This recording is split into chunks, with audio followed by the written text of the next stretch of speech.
मात्रे पितृचरण कमलेभ्यो नमः। श्री परब्रह्मणे नमः।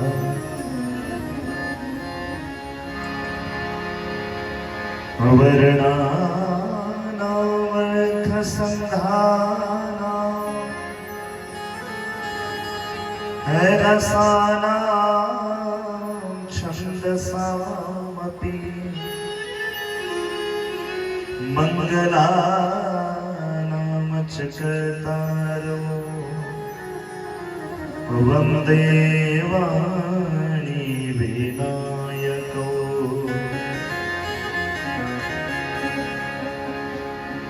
वन्दे बोधमयं नित्यं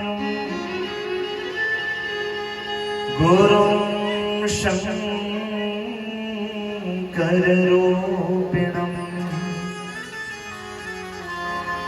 यमाश्रितो हि वक्रोऽपि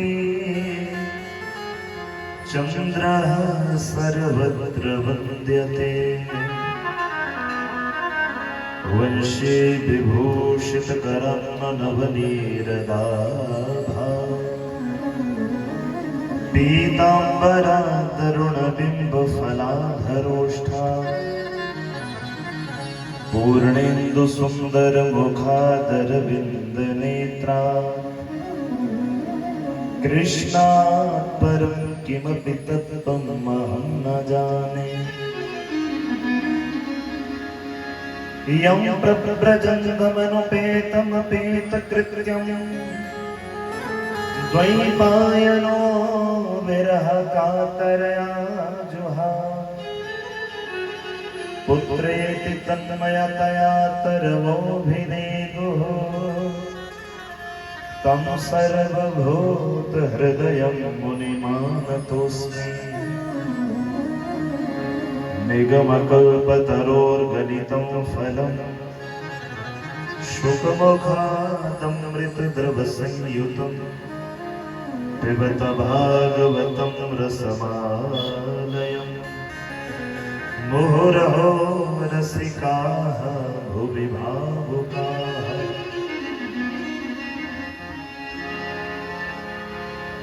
कृष्णाय वासुदेवाय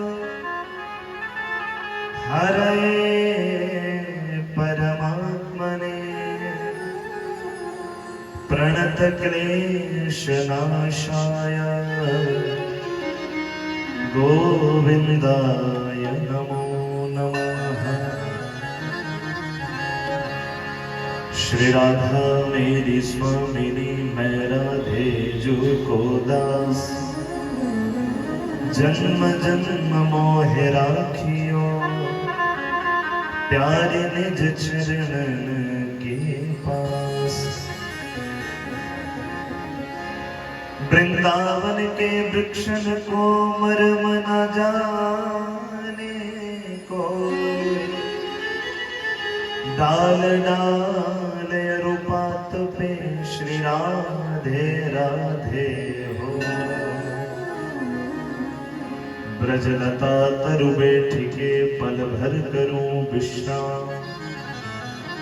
ब्रजरज मुख में डारिके सब बोलो श्री राधे।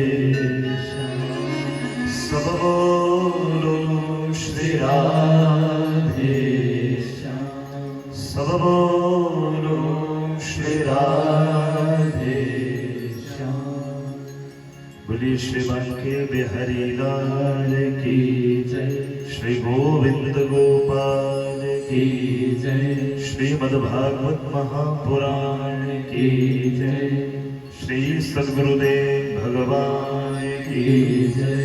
श्री ग्रामदेव भगवान की जय। श्री प्रधानदेव भगवान की जय। सृष्टदेव भगवान की जय। श्री कुलदेव भगवान की जय। श्री स्थानदेव भगवान की जय। श्री सत्य सनातन वैदिक धर्म की जय। सर्वदेव में गौ माता की जय। भारत माता की जय, संत समाज की जय, विप्रदेव भगवान की जय, सारस्वत भगवान की जय, नमः पार्वती पतये हर हर महादेव। जय जय श्री राधे, जय जय श्री राधे, जय जय श्री राधे श्याम। परम मंगलमय परात्पर अखिलेश्वर, अकारण करुणा वरुणालय, भक्तवंशः कल्पतरु, तड़िदिद विनिदित पीतांबर वरधारी बाल मुकुंद लाल जी के चरणों में, श्री ठाकुर जी के चरणों में हम सबका दंडवत प्रणाम, साष्टांग प्रणाम। भगवान की वांगमय प्रतिमूर्ति श्रीमद् भागवत जी को बारंबार नमन। परम पूज्य प्रातः स्मरणीय श्री सद्गुरुदेव भगवान के चरणों में कोटिशः नमन। इस पुण्य पावन दिव्य स्थान के सब ग्राम देवता, प्रधान देवता, इष्ट देवता, कुल देवता, स्थान देवता, सबके चरणों में बारंबार नमन। इस ज्ञान महायज्ञ में उपस्थित सभी संत समाज, विप्रदेव समाज, सारस्वत बंधुगण, इस ज्ञान महायज्ञ के मुख्य यजमान और उनका सारा परिवार, सब सहयोगी जन, सब क्षेत्रवासी, गांववासी और दूर दराज क्षेत्रों से आए हुए सब श्रद्धालु जन, ठाकुर जी के परम लाडले भक्तजन, भक्तिमती माताएं, आप सबका इस ज्ञान महायज्ञ के तृतीय दिवस की कथा में आप सबका हार्दिक स्वागत अभिनंदन है। सुस्वागतम अत्र भवतां सर्वेषां श्रीमद् भागवती वार्ता में। आओ भक्तजनों, नित्य की भांति उस पतित पावनी कथा में प्रवेश करने से पूर्व कुछ समय के लिए अपने दोनों नेत्रों के भीतर ठाकुर जी का ध्यान करते हुए, अपने जिह्वा को पवित्र करते हुए, अपने मन को भगवान के श्री चरणों का आश्रय देते हुए, इस पूरे वातावरण को शुद्ध करते हुए कुछ समय के लिए भगवत नाम का आश्रय लें और तदुपरांत भगवान की पतित पावनी कथा में सब लोग प्रवेश करें। बोलो श्री बांके बिहारी लाल की जय, श्री गोविंद गोपाल की जय। आओ एक बड़ा सुंदर सा भाव उन भक्तजनों के लिए जो श्री बांके बिहारी जी से अटूट प्रेम करने वाले हैं, सच्चा प्रेम करने वाले हैं। वो भक्त कभी अकेला बैठकर अपने बिहारी जी को याद करता है, वो भक्त कभी एकांत में बैठकर अपने बिहारी जी को याद करके उनकी याद में नेत्र सजल हो जाते हैं। प्रभु, इस जीवन की सांझ होने को आई, पर अभी तक आपका दर्शन इन नेत्रों ने नहीं किया, इसलिए भक्त कहता है प्रभु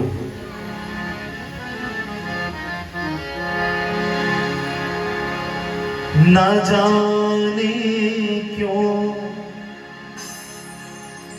बहुत रोया तुम्हारी याद में मोहन। आओ ताली सेवा करते हुए सब कहना, न जाने क्यों बहुत रोया तुम्हारी याद में मोहन। न जाने क्यों बहुत रोया तुम्हारी याद में मोहन। न जाने क्यों बहुत रोया तुम्हारी याद में मोहन। न जाने क्यों बहुत रोया तुम्हारी याद में मोहन। ना जाने क्यों बहुत रोया तुम्हारी याद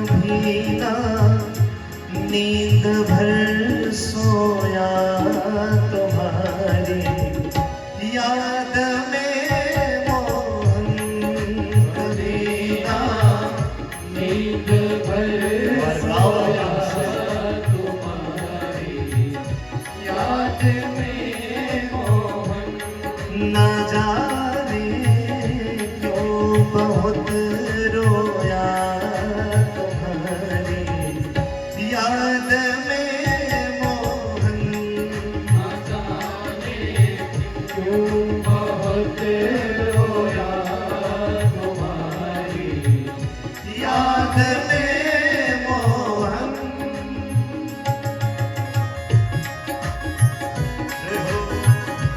जानिए शुरुआत करते हो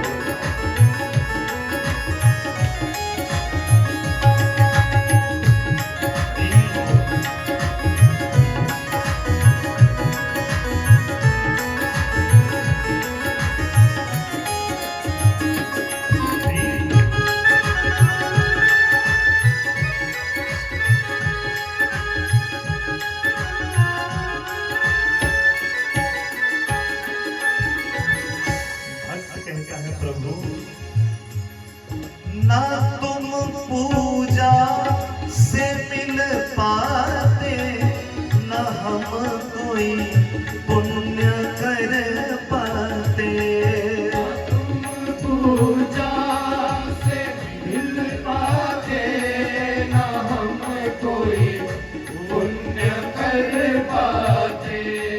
न तुम पूजा से मिल पाते, न हम कोई पुण्य कर पाते। न तुम पूजा से मिल पाते, न हम कोई पुण्य कर पाते। मैं गठरी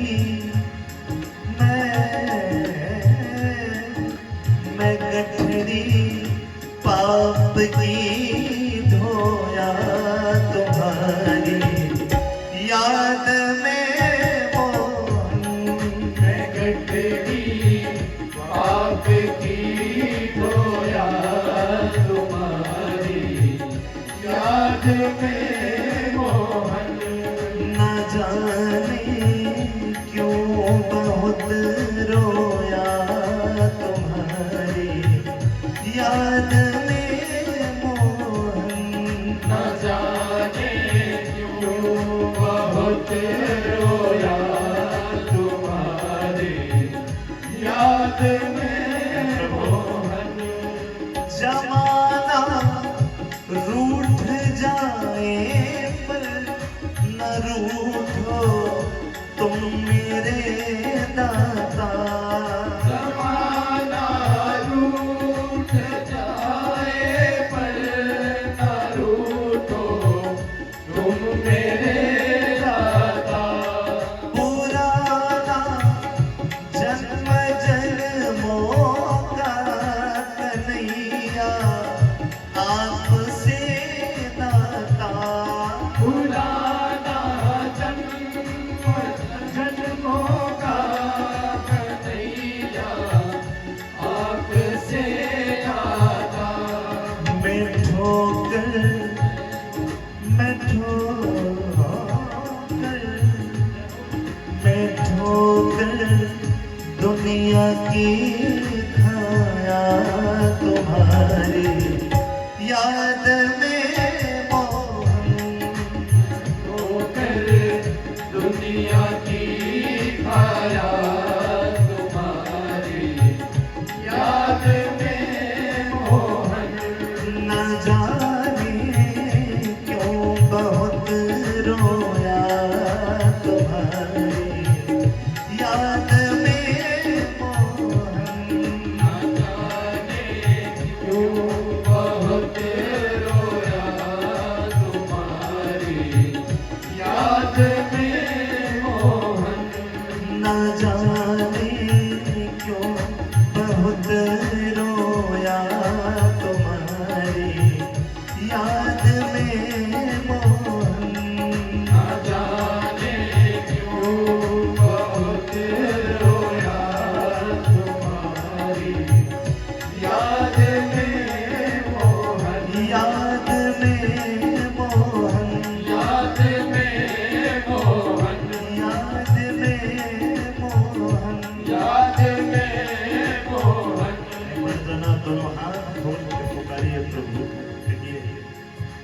जय राधे राधे गोविंद गोविंद राधे, राधे राधे गोविंद गोविंद राधे, जय राधे राधे गोविंद गोविंद राधे, राधे राधे गोविंद गोविंद राधे, गोविंद राधे राधे गोपाल राधे, गोविंद राधे राधे गोपाल राधे, गोविंद राधे राधे गोपाल राधे, गोविंद राधे राधे गोपाल राधे, जय राधे राधे गोविंद गोविंद राधे, राधे राधे गोविंद गोविंद राधे, जय राधे राधे राधे, राधे राधे राधे, जय राधे राधे राधे, राधे राधे राधे, जय राधे राधे राधे, राधे राधे राधे, जय राधे राधे राधे, राधे राधे राधे, जय राधे राधे गोविंद गोविंद राधे, राधे राधे गोविंद गोविंद राधे, राधे राधे गोविंद गोविंद राधे, राधे राधे गोविंद गोविंद राधे, जय जय श्री राधे गोविंद गोविंद, जय जय श्री राधे, जय जय श्री राधे श्याम। वृषभ के बिहारी लाल की जय, श्री गोविंद गोपाल की जय। आओ आप श्रद्धा के साथ 3 घंटे की कथा में अपने भीतर अपने गुरु जी के द्वारा प्रदत्त मंत्र या ओम नमो भगवते वासुदेवाय या श्री कृष्ण गोविंद हरे मुरारी हे नाथ नारायण वासुदेव, इन दिव्य मंत्रों का आश्रय लेकर आओ सब उनके कथा में प्रवेश करेंगे। कल के सत्र में हमने भगवान की बड़ी दिव्य पतितावनी कथा को सुना और गत 2 दिनों से यह आनंद संगम में बरस रहा है। ठाकुर जी की बड़ी कृपा हम सबके ऊपर हुई है। भगवान की कथा में भी आना भगवान की मर्जी के बिना नहीं हो सकता है। संत श्री तुलसीदास जी ने लिखा, बिनु सत्संग विवेक न होई और राम कृपा बिनु सुलभ न सोई। इसमें कोई संदेह नहीं कि बिना सत्संग के ज्ञान जागृत होने वाला नहीं है, बिना सत्संग के विवेक की प्राप्ति होने वाली नहीं है। परंतु ये सत्संग भी बिना भगवान की कृपा से मिलने वाला नहीं है। मैं आपको छोटा सा उदाहरण दूं। देखिए कितना बड़ा गांव है आपका, पर इतने बड़े गांव में भगवान के चरणों में आकर कौन बैठा है? भगवान के चरणों में आकर कौन बैठ सकता है? जिसको घर वालों ने तो बुलाया चाहे ना बुलाया, पर जिसको भगवान ने बुलाया है वो अपने आप चल के आएगा कथा सुनने के लिए। अच्छा, मैं आपको एक बात निवेदन करूं कि इन कथाओं में ना कुछ वो लोग भी आते हैं जो आपने बुलाए नहीं होते हैं,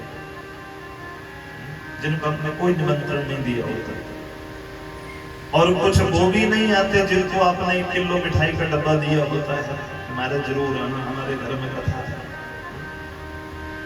जिनको आपने इनविटेशन कार्ड दिया हो, बार बार हाथ जोड़े हो, हमारे जरूर आना, वो आना भी चाहे और यदि ठाकुर जी नहीं बुलाना चाहते ना तो वो घर से चलेगा जरूर।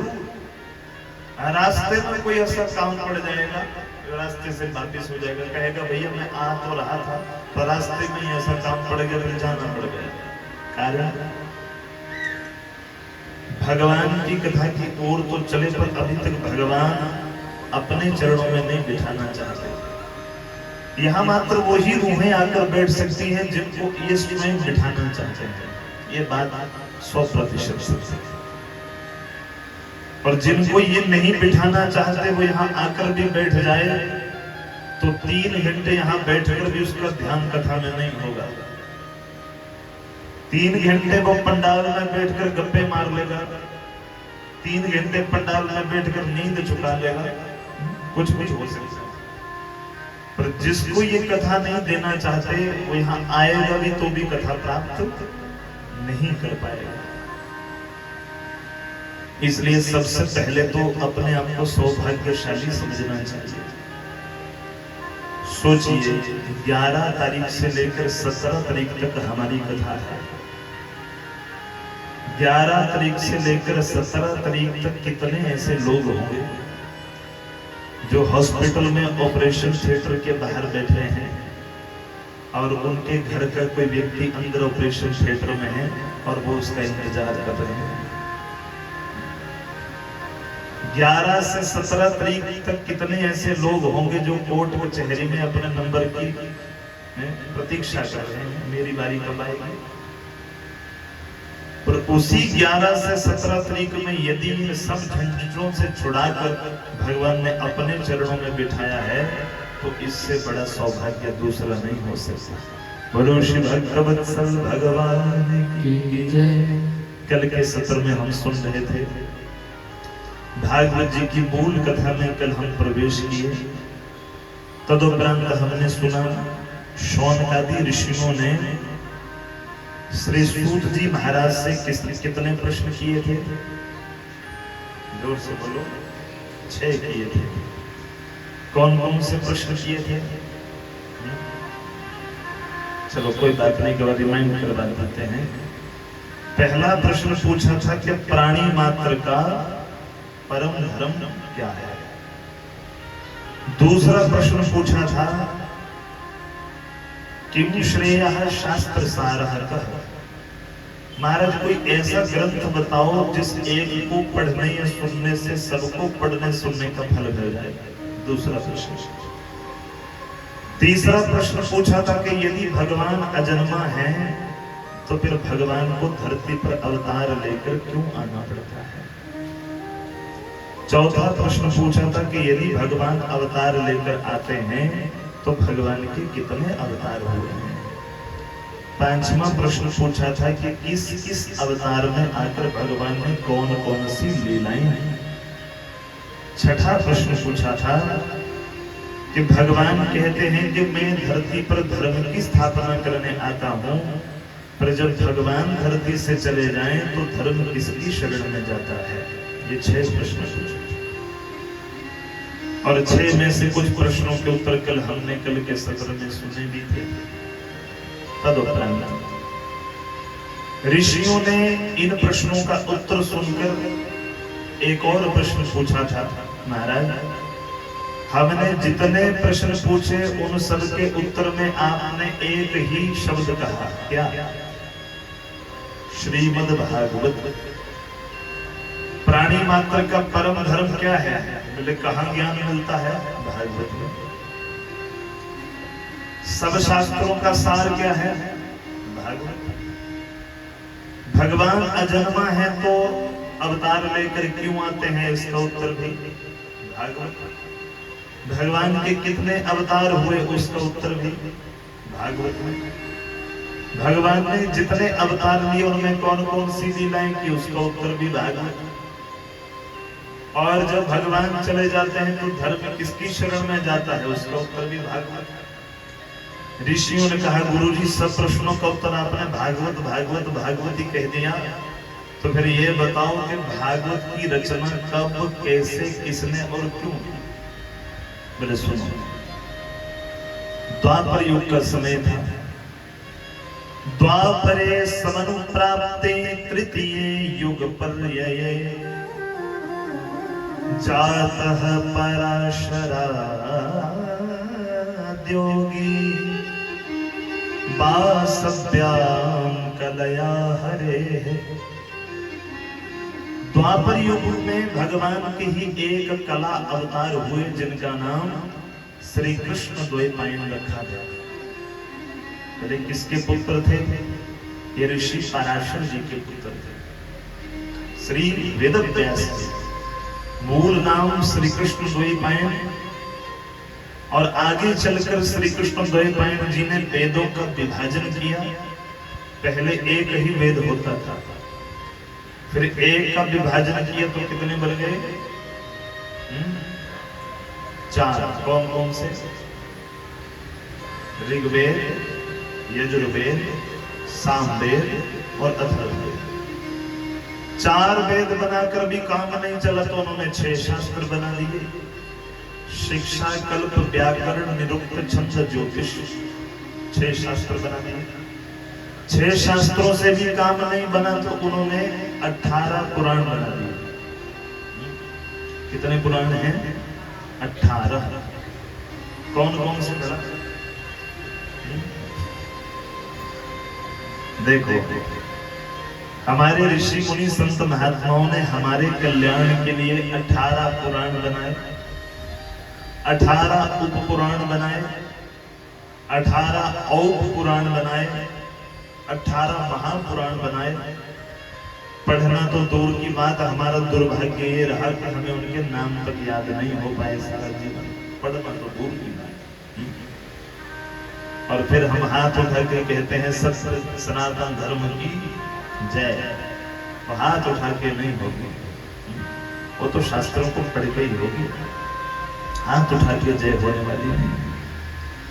18 पुराण बनाए, पर 18 पुराणों में अभी 17 ही पुराण बनाए थे कि व्यास जी के यहाँ श्री सुखदेव जी का आगमन हुआ और सुखदेव जी महाराज मां के गर्भ से निकले और निकलते ही जंगल की ओर तपस्या करने चले गए। पीछे पीछे पिताजी जा रहे हैं, बेटा रुक जा, अभी तो तू पैदा हुआ, अभी कहां जा रहा है? अपने पुत्र के वियोग में चिंतित रहने लगे श्री वेदव्यास जी महाराज। 17 पुराण बना दिए गए थे और 17 पुराण बनाने के बाद भी श्री वेदव्यास जी दुखी रहने लगे, चिंतित रहने लगे पुत्र के वियोग में। एक दिन श्री वेदव्यास जी की भेंट हो गई नारद जी से। नारद जी ने पूछा, व्यास जी क्या हुआ? आपका तो मुख बड़ा मलिन है, कौन सी तुम्हें चिंता है? वेदव्यास जी ने सारी बात बताई तो नारद जी ने कहा, वेदव्यास जी मेरी बात मानो। जो 4 मंत्र चतुश्लोकी भागवत के, अब आई वो कथा जो पहले दिन सुनाई थी। बोले जो 4 मंत्र भगवान नारायण ने ब्रह्मा जी को दिए थे, ब्रह्मा जी ने जो मुझे दिए, वही 4 मंत्र में तुम्हें देता हूं। इन 4 मंत्रों का विस्तार करो, इन 4 मंत्रों का इतना विस्तार करो, एक ऐसा ग्रंथ बनाओ जिस पुराण में ठाकुर जी की लीलाओं का वर्णन किया गया हो। नारद जी के से प्रेरणा पाकर वेदव्यास जी कहने लगे, महाराज मैं ग्रंथ तो बना दूं, पर क्या गारंटी कि इससे मेरा दुख दूर हो जाएगा? इस बात की क्या गारंटी है कि भागवत जी को बनाने के बाद मेरा दुख दूर हो जाएगा? बोले अवश्य होगा, चिंता मत करो। अरे जो एक साधारण दासी का पुत्र नारद बन सकता है तो फिर तेरा दुख दूर क्यों नहीं हो सकता? बोले मुझे ये कुछ बात समझ नहीं आई। बोले सुनो, पूर्व जन्म में मैं एक दासी का पुत्र था। कौन कह रहा है? नारद जी। बोले पूर्व जन्म में एक दासी का पुत्र था, एक ऐसी दासी जो नित्य प्रति संतों की सेवा करती थी। एक बार हमारे यहाँ चतुर्मास बिताने के लिए, जो आजकल चल रहा है चतुर्मास, चतुर्मास बिताने के लिए महात्मा लोग आए तो मेरी माता जी उनकी सेवा करने लगी, महात्माओं को भोजन करवाती। उन महात्माओं की जो जूठन बचती उसको मैं ग्रहण करता था। महात्मा जब सत्संग करते तो मैं बैठकर अपनी मां के साथ उनका सत्संग सुनता था। सत्संग सुनते सुनते ही कब मैं भगवान से प्रेम कर बैठा पता ही नहीं लगा, मुझे भगवान से प्रेम हो गया। चतुर्मास बिताने के बाद जब वो संत वहां से चले तो मैं भी पीछे पीछे उनके दौड़ने लगा। मैंने कहा, महाराज मैं अब सत्संग के बिना नहीं रह सकता, मुझे कृपा करके आप अपने संग ही ले चलो। महात्माओं ने कहा, बेटा अभी तू हमारे साथ नहीं चल सकता। क्यों महाराज? क्योंकि बेटा अभी तेरे ऊपर एक जिम्मेवारी है तेरी माता की। माता जीवित है, हाँ बच्चा, यदि माता मर जाए तो बिल्कुल भले जो मर्जी हमारे डेरे चले जाना, ठीक है। हमारे अपनी माता की सेवा करने लगे। कुछ समय बीता कि माता को एक सांप ने डस लिया। सर्प के दंश से मां की मृत्यु हो गई। और यहाँ ये हरिदास नाम का बालक अपनी मां का अंतिम संस्कार करके तुरंत उसी मार्ग पर दौड़ने लगा जिस मार्ग पर वो संतों का टोला गया था। चलते चलते संतों का आश्रम तो नहीं मिला, पर नारद जी कहने लगे मार्ग में जब मैं चलते चलते थक गया तो जंगल में जाकर एक सरोवर के किनारे में बैठा, वहां मैंने जलपान किया और बैठकर मैंने दोनों नेत्र बंद किए। मैंने कहा प्रभु, मुझे संतों का आश्रम नहीं मिल रहा है, परंतु संतों ने जो मुझे मंत्र दिया है उस मंत्र का आश्रय लेकर मैं आपका ध्यान करता हूं। उसी वन में बैठकर सरोवर के किनारे में भगवान का ध्यान करने लगा और वेदव्यास जी एक दिन चमत्कार हो गया। क्या हुआ? बोले एक दिन ध्यान करते करते ही मुझे दोनों नेत्रों के भीतर भगवान का दिव्य स्वरूप दिखाई दिया। और जो मुझे भगवान का दिव्य ज्योति स्वरूप दिखाई दिया तो मैं गदगद हो गया। मुझे लगने लगा कि अब मैं संत बन गया, अब तो मैं सिद्ध महात्मा बन गया, मुझे भगवान मिल गए। अरे मैं इतना विचार ही कर रहा था वेदव्यास जी, इतने में भगवान का वो स्वरूप मेरे दोनों नेत्रों के बीच में से ओझल हो गया, लुप्त हो गया। जब भगवान का रूप लुप्त हुआ तो मैं बहुत तड़पा। मैंने दोनों नेत्र खोले, चारों ओर भगवान को ढूंढने लगा, बहुत रोया। मैंने कहा प्रभु, यदि फिर जाना ही था तो मुझे अपना स्वरूप दिखाया किस लिए? अरे ये तड़प मेरे भीतर डालकर फिर आप मेरे नेत्रों के बीच में से लुप्त हो गए, क्यों प्रभु? आकाशवाणी हुई, बेटा अभी तू पक्का साधक नहीं बना है, अभी तू पक्का साधक नहीं बना, और तप कर।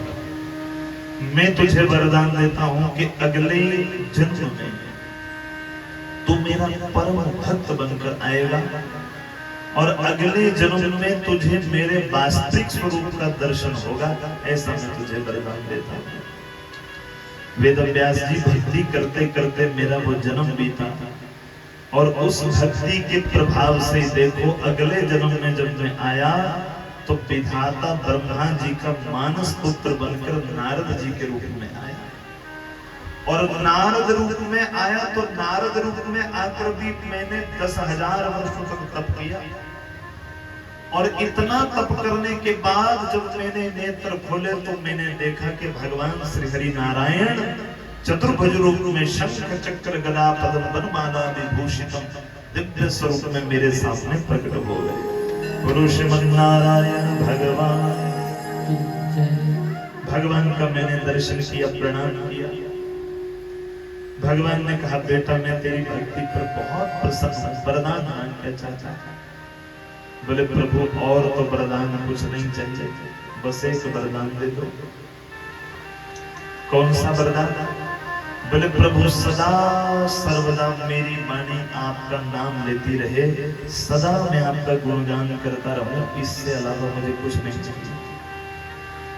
अपने नाम का गुणगान करवाने के लिए भगवान ने ही, आप टीवी में आपने देखा होगा नारद जी के हाथ में एक वीणा रहती है और उसी वीणा के ऊपर नारद जी हर समय नारायण नारायण नारायण कहते रहते हैं।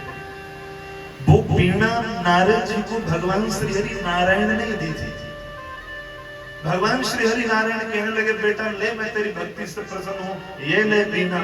और वीणा ही नहीं दी, वीणा के साथ साथ 7 स्वरों का ज्ञान, राग रागनियों का ज्ञान दे दिया।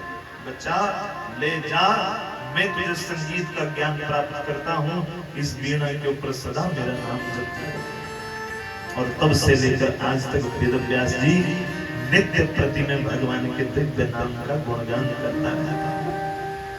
अरे जब मेरे जैसे साधारण बालक के ऊपर कृपा हो सकती है तो आपके ऊपर क्यों नहीं हो सकती?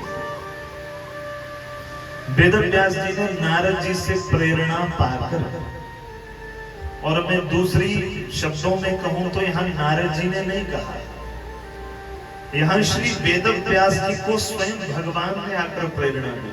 क्यों? इसका प्रमाण है भागवत जी के बीच में। आप भागवत जी में यदि पढ़ें तो जहां जहां नारद जी ने वेद व्यास जी से वार्तालाप किया तो वहां लिखा गया नारदो वाच। नारद उवाच मैंने नारद जी बोले, नारद जी ने कहा।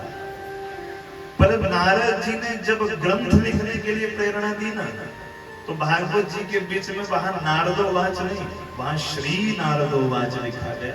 और पूरे भागवत जी में मात्र एक ही जगह श्री नारदोवाच है, बाकी जगह सब नारदोवाच है। अर्थ कहने का, अरे नारद जी तो माध्यम बने, निमित्त बने, प्रेरणा देने वाले तो कौन? भगवान। उस समय मानो नारद जी के भीतर बैठकर भगवान ही वेद व्यास जी को प्रेरणा दे रहे हैं। वेद व्यास जी कलियुग के जीवों का कल्याण करने के लिए इस ग्रंथ का निर्माण करो। उसी प्रेरणा को पाकर श्री वेद व्यास जी ने 4 मंत्रों का विस्तार किया। मंत्र बन गए 18,000। कितने श्लोक हैं भागवत जी के? 18,000। जब ये दिव्य संहिता बनाई तो वेद व्यास जी को चिंता होने लगी कि इतना बड़ा ग्रंथ तो बना दिया, पर इसकी कथा कहेगा कौन? अरे ग्रंथ तो बना दिया, पर इस कथा को कहने के लिए वक्ता भी तो उत्तम चाहिए। कथा कहने वाला, कथा वाचक भी तो उत्तम होना चाहिए। अब वेद व्यास जी सोचे कौन इस कथा को कहेगा? ध्यान आया, अरे मेरे पुत्र सुखदेव जी से ज्यादा पात्र दूसरा कोई वक्ता नहीं हो सकता। अरे उसके जैसा बैरागी तो दुनिया में दूसरा कोई नहीं। माँ के गर्भ से निकले और निकलते जंगल की ओर तपस्या करने चले गए। कोई परवाह नहीं कि पिताजी बुला रहे हैं, माँ बुला रही है, सब छोड़ के जंगल में तपस्या करने बैठे। वेद व्यास जी सोचे सुखदेव जी से ज्यादा पात्र वक्ता नहीं हो सकता, पर प्रश्न ये है कि सुखदेव जी को जंगल से लाएगा कौन? वो आएंगे कैसे? वो तो चले गए हैं सब छोड़ छाड़ के। अब जिस ग्रंथ का निर्माण किया श्री वेद व्यास जी ने, बड़े ध्यान से सुनना, बड़ी दिव्य कथा है। जिस ग्रंथ का निर्माण किया श्री वेद व्यास जी ने, श्री वेद व्यास जी ने अपने 4 शिष्यों को बुलाया और 4 शिष्यों को एक एक श्लोक रटाया। कितने? एक 4 शिष्यों को एक एक श्लोक रटाया, भागवत जी को भेज दिया। बोले बच्चा जाओ, जहां सुखदेव तुम्हें मिले, सुखदेव के पास जाकर इन मंत्रों का गान करना। अगर भगवान की कृपा हुई तो वो अवश्य मेरे पास आएगा। ये 4 शिष्य चले गए। जंगल में जाकर पहले तो ढूंढा कि सुखदेव जी कहाँ हैं, और जब सुखदेव जी मिल गए तो सुखदेव जी के पास जाकर इन शिष्यों ने बारी बारी से एक एक मंत्र गाना प्रारंभ किया। जो पहला शिष्य था, पहला शिष्य सुखदेव जी के पास गया और पहले मंत्र को गाने लगा। ये मंत्र भागवत जी के 10वें स्कंद के 21वें अध्याय का 5वां श्लोक। वरहा पीडम नटवर वपुः कर्णयो कर्णिकारं बिभ्रदवासः कंककपिशं वैजयन्तीं च मालां रन्ध्रान् वेणोरधर सुधया पूरयन् गोपवृन्दैः वृन्दारण्यं स्वपदरमणं प्राविशत् गीत कीर्ति। पहले श्लोक में पहले शिष्य ने कहा, देखो भाई, एक ऐसा भगवान है जिसके समान सुंदर दुनिया में कोई दूसरा नहीं। बोले वो कैसे है? बोले सुनो, बरहा पीड़म नटवर वपुः।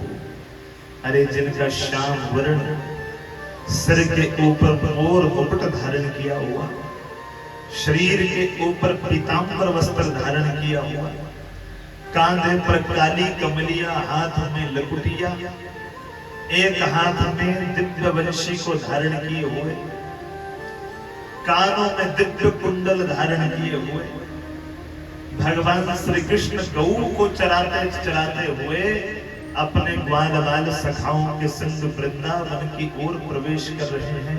बोले कितनी सुंदर छवि है भगवान की। ये श्लोक गया सुखदेव जी के कानों में, और सुखदेव जी जो समाधि में बैठे थे उनकी समाधि भंग हो गई। तुरंत आंखें खोली, सोचे इतना सुंदर कौन हो सकता है भाई? अरे इस सुंदरता की ये बात कर रहे हैं, इतना सुंदर कौन दूसरा हो सकता है? सुखदेव जी उठे अपनी समाधि से और चलने लगे उन शिष्यों की ओर।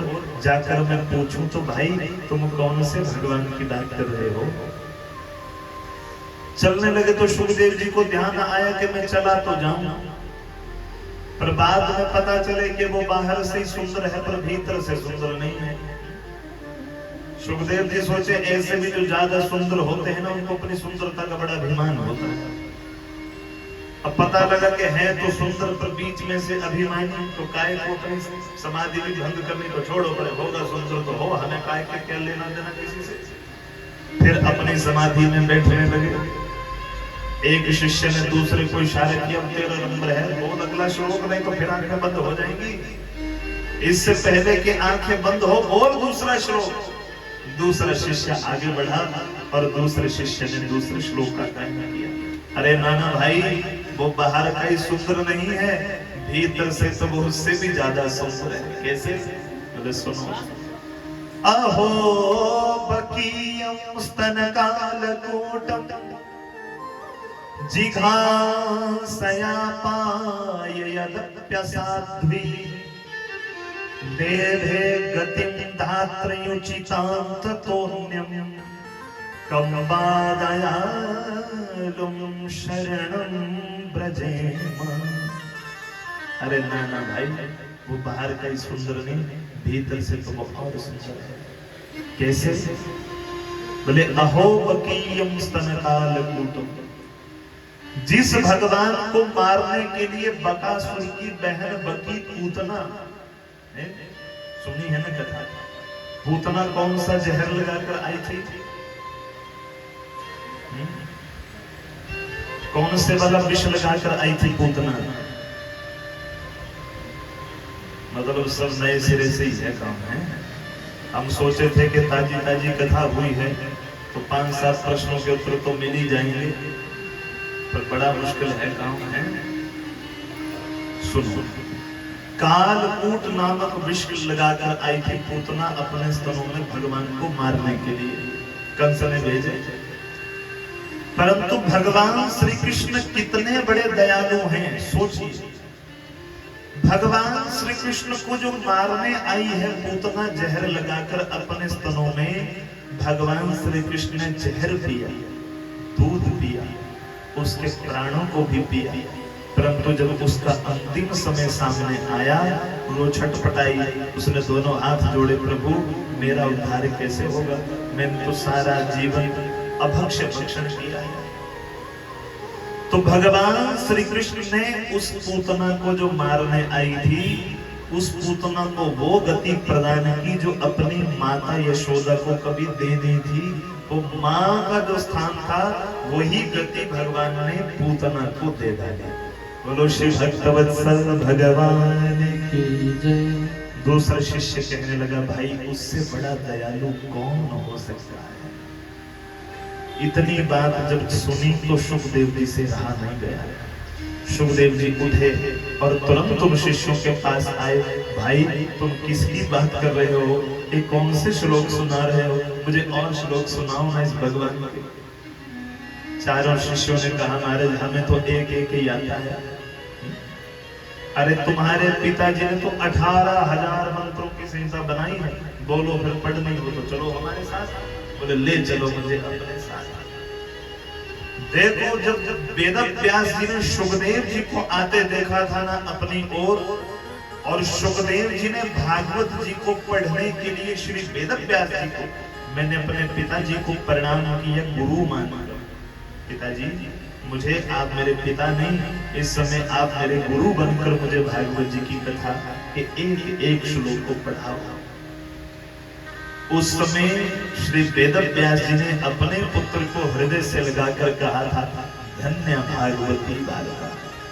अरे धन्य है भागवत जी की कथा, जिस कथा का एक श्लोक, जिस कथा के मात्र 2 श्लोक, 18,000 तो बहुत ज्यादा हैं, जिस कथा के 2 श्लोक भी सुखदेव जी जैसे परम बैरागी को भगवान की ओर मोड़ सकते हैं, निराकार उपासक को साकार उपासक बना सकते हैं, उससे बड़ी धन्य कोई और कथा नहीं हो सकती।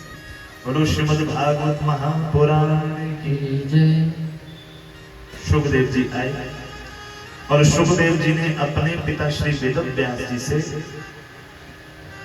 इस कथा को सुना, इस कथा को पढ़ा, और यही कथा फिर श्री सुखदेव महाराज जी ने सूत जी कहे, ऋषियों, इन्हीं सुखदेव महाराज जी ने फिर राजा परीक्षित को जब शाप हुआ तो राजा परीक्षित की मुक्ति के निमित्त भागवत जी की कथा 7 दिनों तक सुनाई।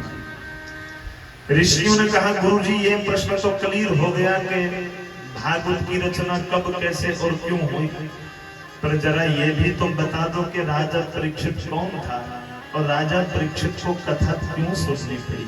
तो सुन, एक समय की बात, द्वापर का युग, जिस युग में छोटी सी बात के कारण इतना बड़ा महाभारत हो गया। क्या आप जानते हैं कौन सी बात के कारण महाभारत हुआ था? जानते हैं? मुझे पता है, आपको सब पता है, पर आप बताते नहीं हो, आप बोलते नहीं हो। पंडित जी, हम ही बोलेंगे तो तुम्हें काहे को बुलाया है, हम तो आपसे सुनेंगे। कोई बात नहीं, मेरी माताओं सुन। द्रौपदी ने दुर्योधन को देखकर कह दिया, जब दुर्योधन गिरा तो कहा, अंधे का पुत्र अंधा। और इतनी सी बात ने क्या करवा दिया? महाभारत। इस कथा से हमें सबसे बड़ी शिक्षा अपने जीवन में ये लेनी है। हर कथा से अपने जीवन में शिक्षा क्या लेनी है? मैं रोज कथा के साथ साथ कहता हूं, कथा सुनने मात्र से कल्याण नहीं होगा। किस कथा से हमें अपने जीवन में क्या शिक्षा लेनी है, वो ज्यादा जरूरी है। इस कथा से हमें अपने जीवन में ये शिक्षा लेनी है कि जब बोलो तो बोलने से पहले तो लो, हम क्या बोल रहे हैं। धनुष के ऊपर चढ़ाया हुआ बाण कदाचित वापस हो सकता है, पर मुख से निकला बात अस्त्र कभी वापस नहीं होता। कई बार किसी की कही हुई बात सारे जीवन के लिए हमारे बीच में दुश्मनी पैदा कर देती। फलाने ने ऐसा बोला था जी, हम काय को जाए उसके घर। इसलिए जीवन में सबसे बड़ी शिक्षा कि जब भी किसी, पहले तो ये प्रयास किया जाए कि हमारी वाणी से किसी को अपशब्द न निकले, किसी को बुरा ना निकले। और जब हम किसी के लिए कोई शब्द बोले तो पहले तोलें, सोच कर बोलें कि हम बोल क्या रहे हैं, तब अपने मुख से वाणी से कोई शब्द बोला जाए। ऐसे भी शास्त्र कहता है कि सहसा विदित न क्रियाम, अचानक कोई काम नहीं करना चाहिए बिना सोचे विचारे। हर काम करने से पहले 100 बार सोच लेना चाहिए, क्या ये करना चाहिए कि नहीं करना चाहिए। इतनी सी बात के कारण महाभारत हो गया। आप जानते हैं, भगवान श्री कृष्ण शांति दूत बनकर गए। अरे दुर्योधन, अरे वो तो पांडव तेरे भाई ही तो हैं। अरे पगले, आधा राज्य नहीं दे सकता ना, तो मात्र 5 गांव दे दे, मैं उनको मना लूंगा। कितने गांव मांगे थे? 5 भी दे देगा तो मैं उनको मना लूंगा। बोले ना। दुर्योधन कहने लगा, न केशव सुचक्रे नहीं वदाश्यामि बिना युद्धेन केशव। मैं सुई की नोक के बराबर भी बिना युद्ध के नहीं दूंगा, होगा तो युद्ध होगा।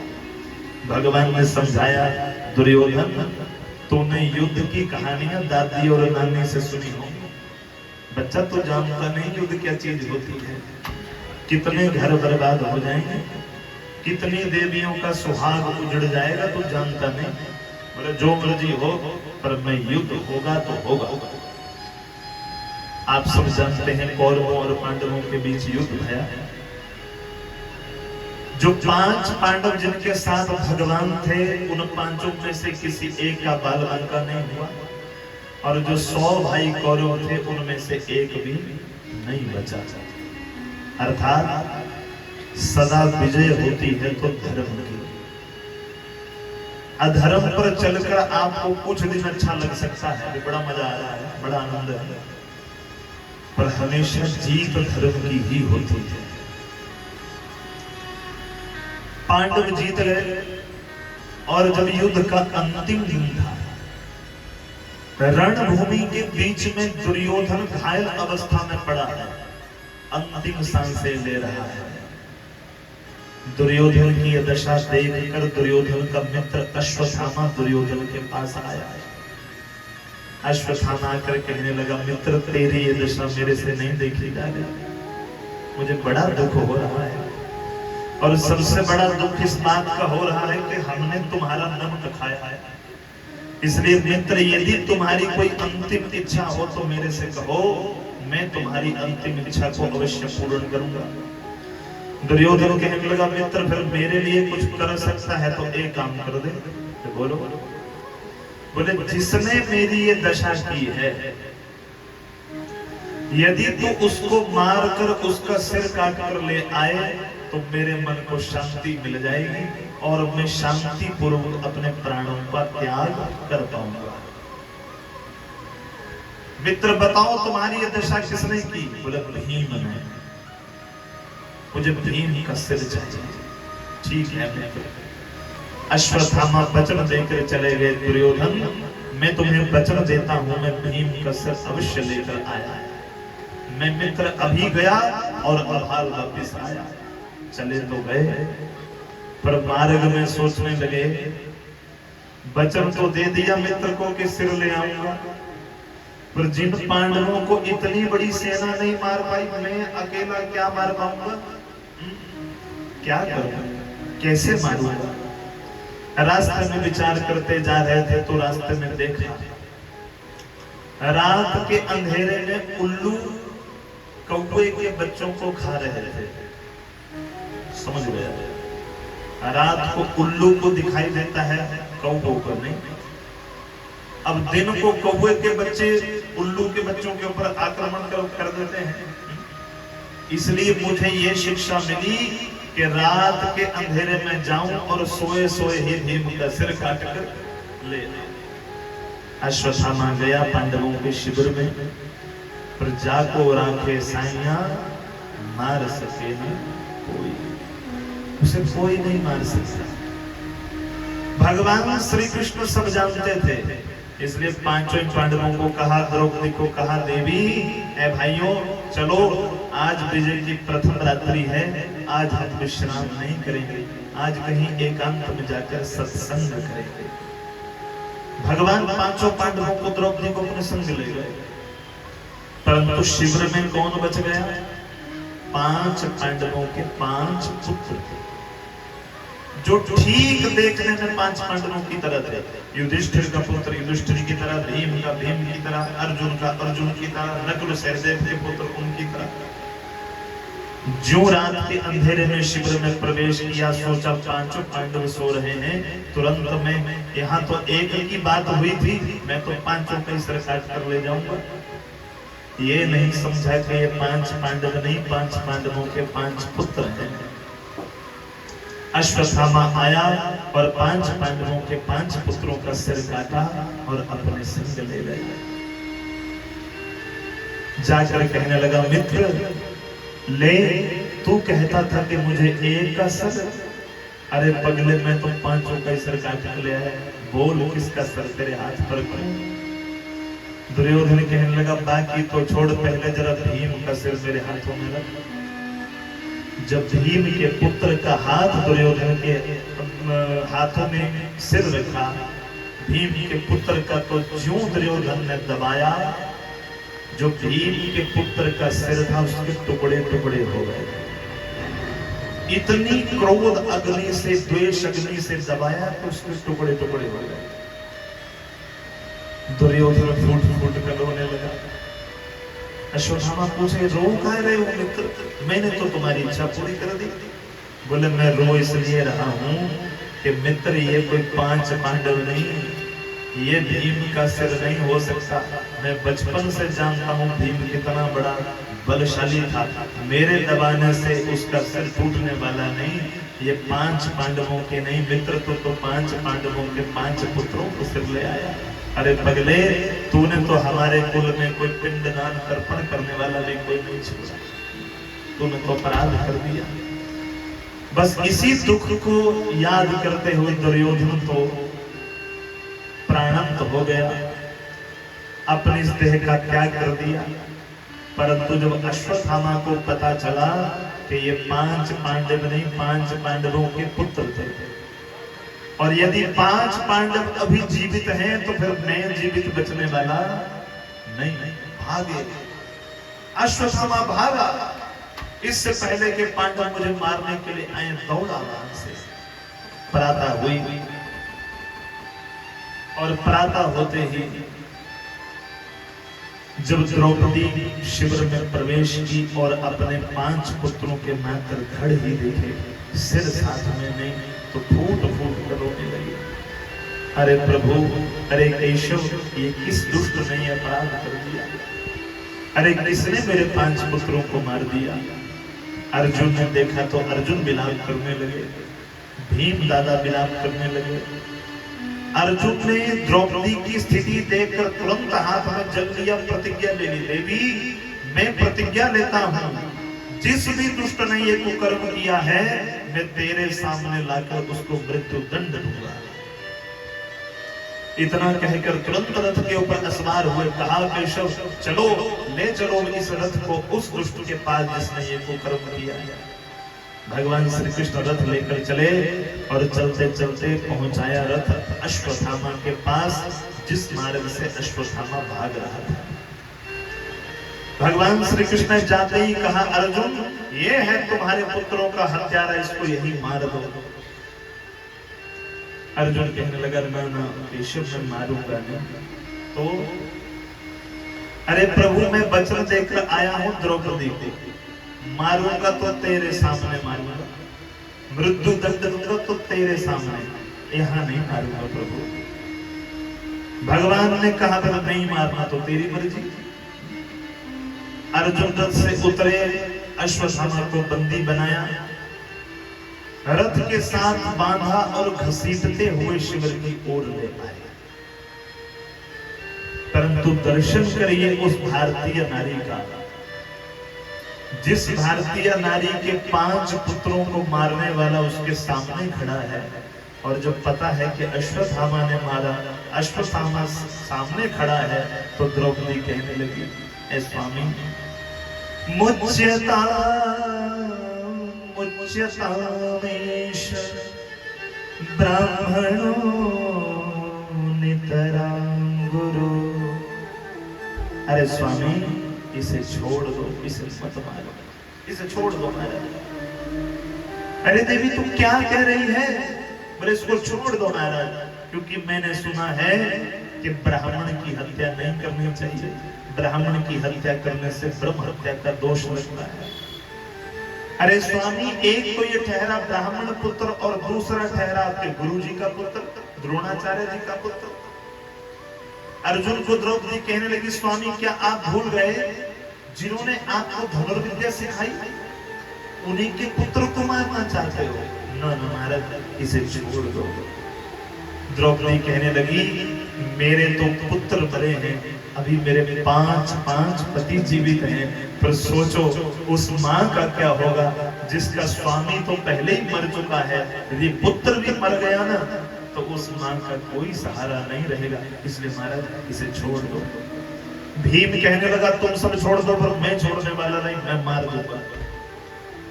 युधिष्ठिर कहने लगा, नहीं भैया, द्रौपदी ठीक कह रही है, इसे छोड़ देना चाहिए, ब्राह्मण पुत्र को मारना धर्म नहीं। आपस में खींचातानी होने लगी, कोई बोले मार दो, कोई बोले छोड़ दो। किसी ने कहा आपस में जो झगड़ रहे हो तो केशव को ही पूछ लो क्या करना चाहिए।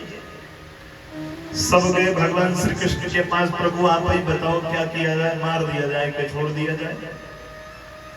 भगवान कहने लगे, तो मैंने तो वही कहा था कि मार दो, तूने कहा ना ना महाराज घर लेके जाएंगे।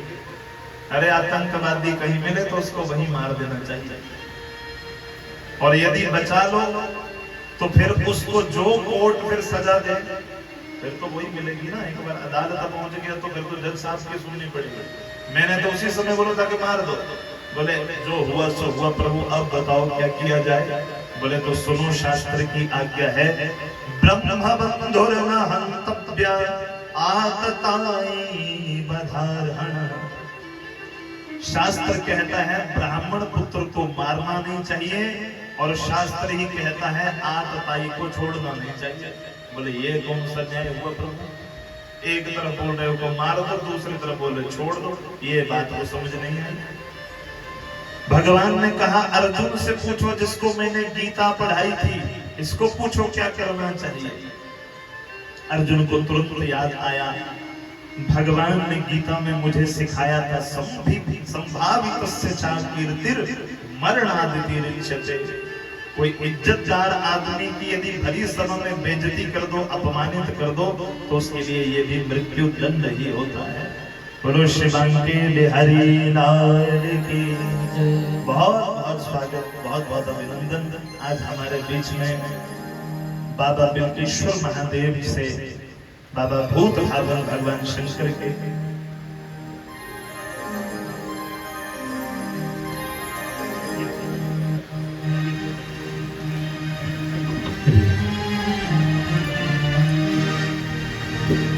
श्री कृष्ण गोविंद हरे मुरारी, हे नाथ नारायण वासुदेव। श्री कृष्ण गोविंद हरे मुरारी, हे नाथ नारायण वासुदेव। श्री कृष्ण गोविंद हरे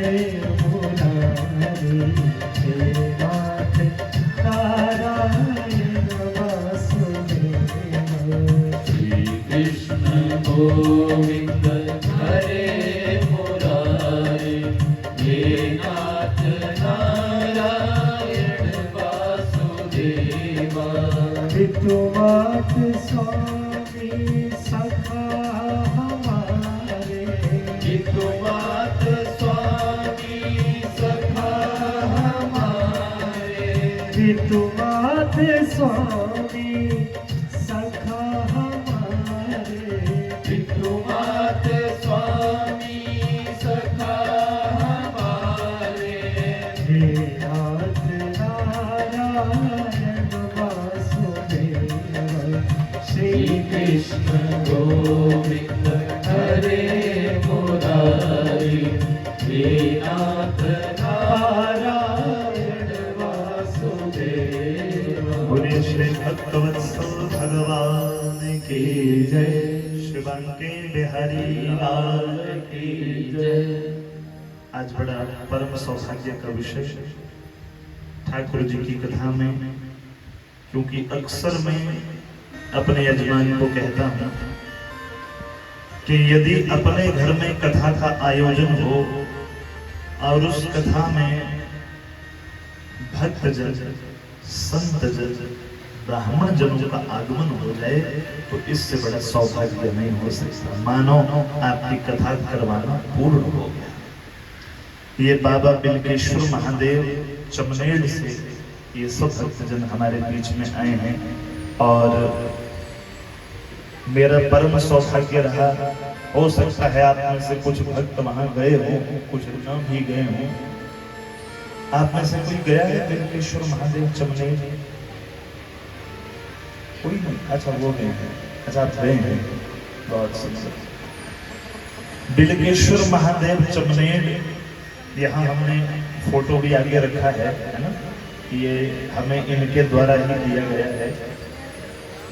ये जो आप मूर्ति फोटो में देख रहे हैं, ये इतनी दिव्य मूर्ति है भगवान शंकर की, यदि नीचे से ऊपर देखो तो अपनी गर्दन भी तोड़ के देखना पड़ता है, तब जाके शंकर भगवान का मुख दिखता है। और जितनी हमारी हाइट है उससे ज्यादा तो भगवान शंकर की मूर्ति के साथ नंदी महाराज ही हैं। इतनी दिव्य कलाकारी वहां पर हुई है जो अवर्णनीय है। मां भगवती वैष्णो रानी की गुफा में आप जाते हैं ना, ठीक वैसी गुफा, क्या दिव्य यहाँ पर श्रीकृष्ण महादेव मंदिर में बनी है। और ये जो जितने भी कमेटी के सदस्य हैं, इन सब सदस्यों के बीच में हमारे आदरणीय शिक्षा विभाग से सेवानिवृत्त और चमनेर बिलकेश्वर महादेव कमेटी के चीफ एडवाइजर, मुख्य सलाहकार और उनके संग जितने भी समिति के सदस्य आए हैं, आप सब मैं ठाकुर जी की कथा में बहुत बहुत स्वागत, बहुत बहुत स्वागत। ये सब जितने समिति के लोग हैं, ये नित्य प्रति वहां भोले बाबा की सेवा में लगे हैं और सबसे सहयोग लेकर, अपनी जेब से सहयोग करके जितना हो पा रहा है नित्य प्रति वहां मंदिर में आप जाकर देखें तो मां भगवती दुर्गा की इतनी दिव्य मूर्ति बनी है। यदि मां की आंखों में आंखें डालकर देखो तो लगता है कि मां सच में हमारी ओर देख रही है। अब ना जाने वो कलाकार की क्या कलाकारी है, इतना दिव्य मंदिर। और मेरा तो शत सौभाग्य रहा, मेरी धर्मपत्नी कहती थी कि महाराज वहां चमनेड़ में बड़ा सुंदर मंदिर है, अब उनके तो माइके के पास में है, तो वो कहती थी कि महाराज आप एक बार चलना तो सही, बड़ा बड़ी सुंदर मंदिर है। और मैं कहता था कि कोई ना देवी, जाएंगे तो तब जाएंगे जब भोले बाबा बुलाएंगे। और भोले बाबा ने बुलाया तो ऐसा बुलाया, फिर 7 दिन अपनी सेवा करने का ही मौका दे दिया। बोलो बिलकेश्वर महादेव की जय। बिलकेश्वर महादेव वो धाम जहाँ कोई निसंतान दंपत्ति जाए, इसके विषय में खैर विस्तार से तो ये आपको बताएंगे। 5 सोमवार यदि कोई भगवान शंकर के दरबार में जाकर वहां अपनी अरदास करे तो मनोभिलषित संतान की प्राप्ति होती है, ऐसा दिव्य स्थान है। बोलो बिलकेश्वर महादेव की जय। मार्च अप्रैल के नवरात्रों में वहां हमें ठाकुर जी की कथा गाने का अवसर मिला था और तब से लेकर आज तक जहां जहां भी कथाएं हों वहां पर ये सब हमारे आदरणीय जन मुझे आशीर्वाद देने के लिए हर कथा में आते हैं। पुनः आप सबको बहुत बहुत प्रणाम। आओ कथा में प्रवेश करें। हमारी कथा चल रही थी, द्रौपदी ने कहा महाराज अश्वत्थामा को छोड़ दो। भगवान ने कहा कोई कह रहा है छोड़ दो, कोई कह रहा है मार दो, क्या किया जाए? भगवान ने कहा अर्जुन को पूछो जिसको मैंने इतनी बड़ी गीता पढ़ाई है, इसको पूछो क्या करना चाहिए। तुरंत अर्जुन को याद आया, भाई मुझे भगवान ने गीता में पढ़ाया था, संभावित सचा कीर्तिर मरणादितिर्यच्यते। बोले भरी सभा में यदि किसी को अपमानित कर दिया जाए, यदि भरी सभा से किसी को धक्के मार के निकाल दिया जाए तो उसके लिए वो भी मरण तुल्य कष्ट होता है। ब्राह्मण पुत्र है तो मारना नहीं है और जो वचन लिया है वो भी पूरा करना है। तो अर्जुन ने अश्वत्थामा का पहले तो सिर मुंडन किया, मुंह काला किया, मस्तक से दिव्य मणि को निकाला और भरी सभा के बीच में से धक्के मार के सभा से निकाल दिया। अश्वत्थामा चला, पर वहां से जब चला तो मार्ग में अश्वत्थामा सोचा मेरे साथ पांडवों ने जो किया इसका बदला मैं पांडवों से जरूर लूंगा। दूसरी ओर भगवान श्री कृष्ण कहने लगे भाइयों, ए कुंती बुआ, तूने कहा था कि जब तक महाभारत हो तुझे यहाँ रहना पड़ेगा। कृष्णा मेरे पुत्रों के साथ मैं रहा, पर अब तो बुआ तेरे पुत्र राजा बन गए, तेरे पुत्र जीत गए महाभारत का युद्ध, अब मैं चला अपनी द्वारिका, मुझे आज्ञा दो। सब भेजना तो नहीं चाह रहे हैं, पर भगवान ने कहा मुझे जाना पड़ेगा। जो भगवान श्री कृष्ण चलने लगे, भगवान श्री कृष्ण का एक पैर रथ के ऊपर था, एक हाथ से रथ को पकड़ा है, दूसरा पैर धरती के ऊपर है, और दूसरे हाथ से भगवान कह रहे हैं ठीक है आप सब लोग अपना ध्यान रखना, कभी समय लगे तो द्वारिका अवश्य आना, मुझे समय लगा तो मैं जरूर आऊंगा। भगवान जब रथ के ऊपर चढ़ने लगे, मार्ग में जा रहे अश्वत्थामा ने सोचा कि मैं क्या करूं, कैसे अपना बदला लूं। ध्यान आया अर्जुन का पुत्र अभिमन्यु, अभिमन्यु की पत्नी उत्तरा, जो उत्तरा गर्भवती है, इनके कुल में मात्र एक ये संतान है जो इनके कुल का पिंडदान तर्पण करने वाली है, मैं इसे ही मार दूंगा, मैं उत्तरा का गर्भ ही नष्ट कर दूंगा, फिर मैं देखता हूं कि इनके कुल में कौन पिंडदान तर्पण करेगा। अपने ब्रह्मास्त्र का अनुसंधान किया अश्वत्थामा ने, और ब्रह्मास्त्र छोड़ दिया उत्तरा के गर्भ की ओर। ब्रह्मास्त्र को आते जब उत्तरा ने देखा, यहाँ भगवान श्री कृष्ण रथ के ऊपर चढ़ने लगे, सबको कहने लगे ठीक है आप सब लोग अपना ध्यान रखना। इतने में ये उत्तरा आई, और जो पांव भगवान श्री कृष्ण का धरती पर था वो कस के पकड़ लिया। प्रभु कहाँ जा रहे हो? पाहि पाहि महायोगी देव देव जगत्पते, नान्यं त्वद्भयं पश्यं यत्र मृत्यो परस्परम्। प्रभु कहाँ जा रहे हो? अरे सामने से ये दिव्य तेज मेरे गर्भ को नष्ट करने आ रहा है, और ऐसी स्थिति में आप जा रहे हैं। प्रभु आपके सिवा कौन हमारी रक्षा करने वाला है? भगवान तुरंत रथ से नीचे उतरे, कहा देवी तुम चिंता न करो, मेरे होते हुए तुम्हें घबराने की आवश्यकता नहीं। भगवान श्री कृष्ण ने उस भाव का आदर किया। उत्तरा ने ये नहीं कहा कि भगवान मेरी रक्षा करो, बड़े ध्यान से सुनो शब्दों का हेर फेर। उत्तरा ने ये नहीं कहा कि प्रभु मेरी रक्षा करो, मेरी और ब्रह्मास्त्र आ रहा है, ना ना, प्रभु मैं मर जाऊं कोई बात नहीं, पर मेरे गर्भ की ओर जो ये ब्रह्मास्त्र आ रहा है, मात्र ये एक संतान है जो इस कुल को पिंडदान तर्पण करने वाली है, इसलिए प्रभु मैं मर जाऊं तो गम नहीं, पर मेरे गर्भ की रक्षा कर। भगवान ने इस भाव का आदर किया, और भगवान एक रूप में तो सबके साथ रहे 9 माह तक, और दूसरे रूप में भगवान छोटा सा रूप बनाकर उत्तरा के गर्भ के बीच में प्रवेश किए, अपना चक्रपाणी रूप धारण करके भगवान ने 9 माह तक परीक्षित उस पुत्र की गर्भ में रक्षा करी। 9 माह तक। सूत जी कहते हैं ऋषियों धन्य है वो माँ, और धन्य है उस माँ का वो गर्भ, उस माँ की कोख, जहाँ पर आज भक्त और भगवान दोनों एक साथ निवास किए हैं। बोलो श्री भक्तवत्सल भगवान की जय। 9 माह बीते, भगवान ने रक्षा करी।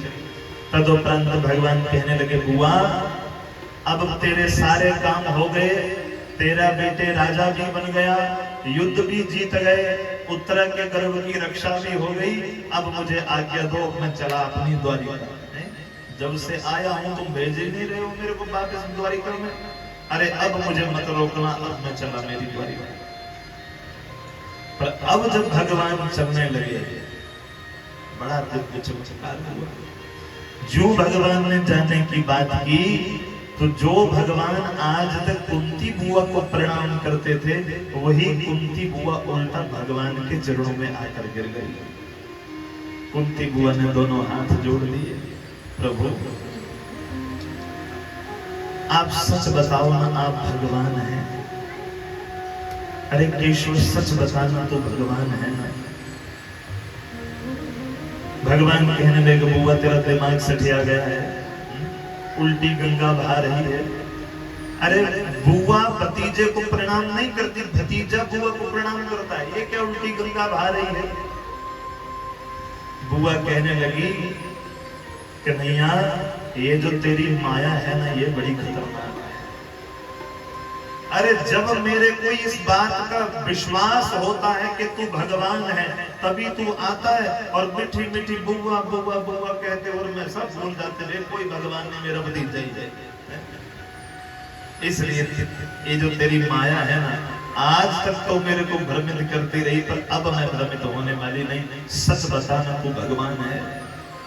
आज तक भगवान ने इस बात को छुपा के रखा था, किसी से नहीं कहा था, पर आज पहली बार भगवान ने अपनी कुंती बुआ के सामने अपनी छाती पीटते हुए कह दिया, बुआ हाँ, यदि तू कहती है कि मैं भगवान हूं ना, तो हाँ मैं स्वीकार करता हूं, मैं भगवान हूं, मैं भगवान।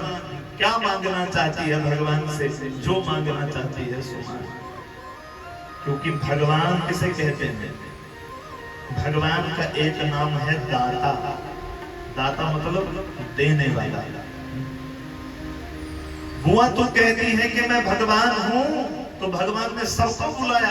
अरे युधिष्ठिर भैया, भीम भैया, अर्जुन, नकुल, सहदेव सब दौड़े आओ। अरे तुम्हारी माता कहती है कि मैं भगवान हूं।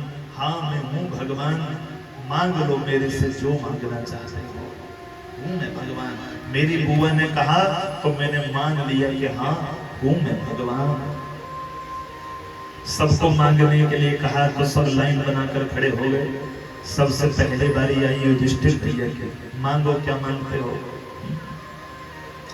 युधिष्ठिर से मांगने को कहा तो युधिष्ठिर ने कहा, केशव यदि कुछ देना चाहते हो तो ये वरदान दो कि अपने जीवन को जीते जीते मैं धर्म के मार्ग को कभी ना छोड़ूं। ठीक है, तथास्तु। भीम को पूछा, भैया तुम मांगो।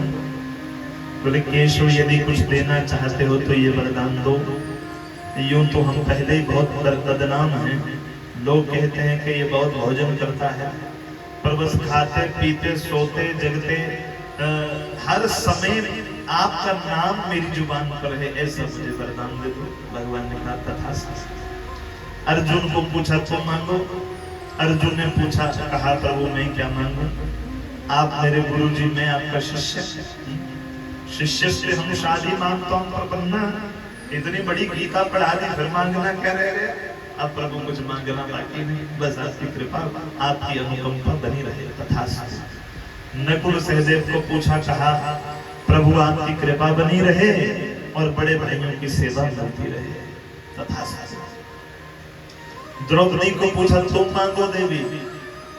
प्रभु मुझे कुछ देना चाहते हो तो ये दो कि जिस प्रकार मेरे बुलाने पर भरी सभा में आप मेरी लाज बचाने आ गए, उस दिन से मैंने आपको अपना सखा मान लिया। बस ये सखा भाव कभी मेरे मन से दूर ना हो। तथास्तु। बारी आई सुभद्रा की। सुभद्रा कौन थी? अर्जुन की पत्नी और भगवान की बहना। अब सोचो कि किसी का भाई भगवान हो, सोचो किसी का भाई भगवान है और वो भाई भगवान कहे कि बहना मांग मेरे से क्या मांगती है। भगवान ने तो इतना कहा था, सुभद्रा यदि मेरे से मेरा वैकुंठ भी मांग लेगी तो मैं दे दूंगा। बोल क्या चाहती है? आज तक तूने अपने भाई से कुछ नहीं मांगा।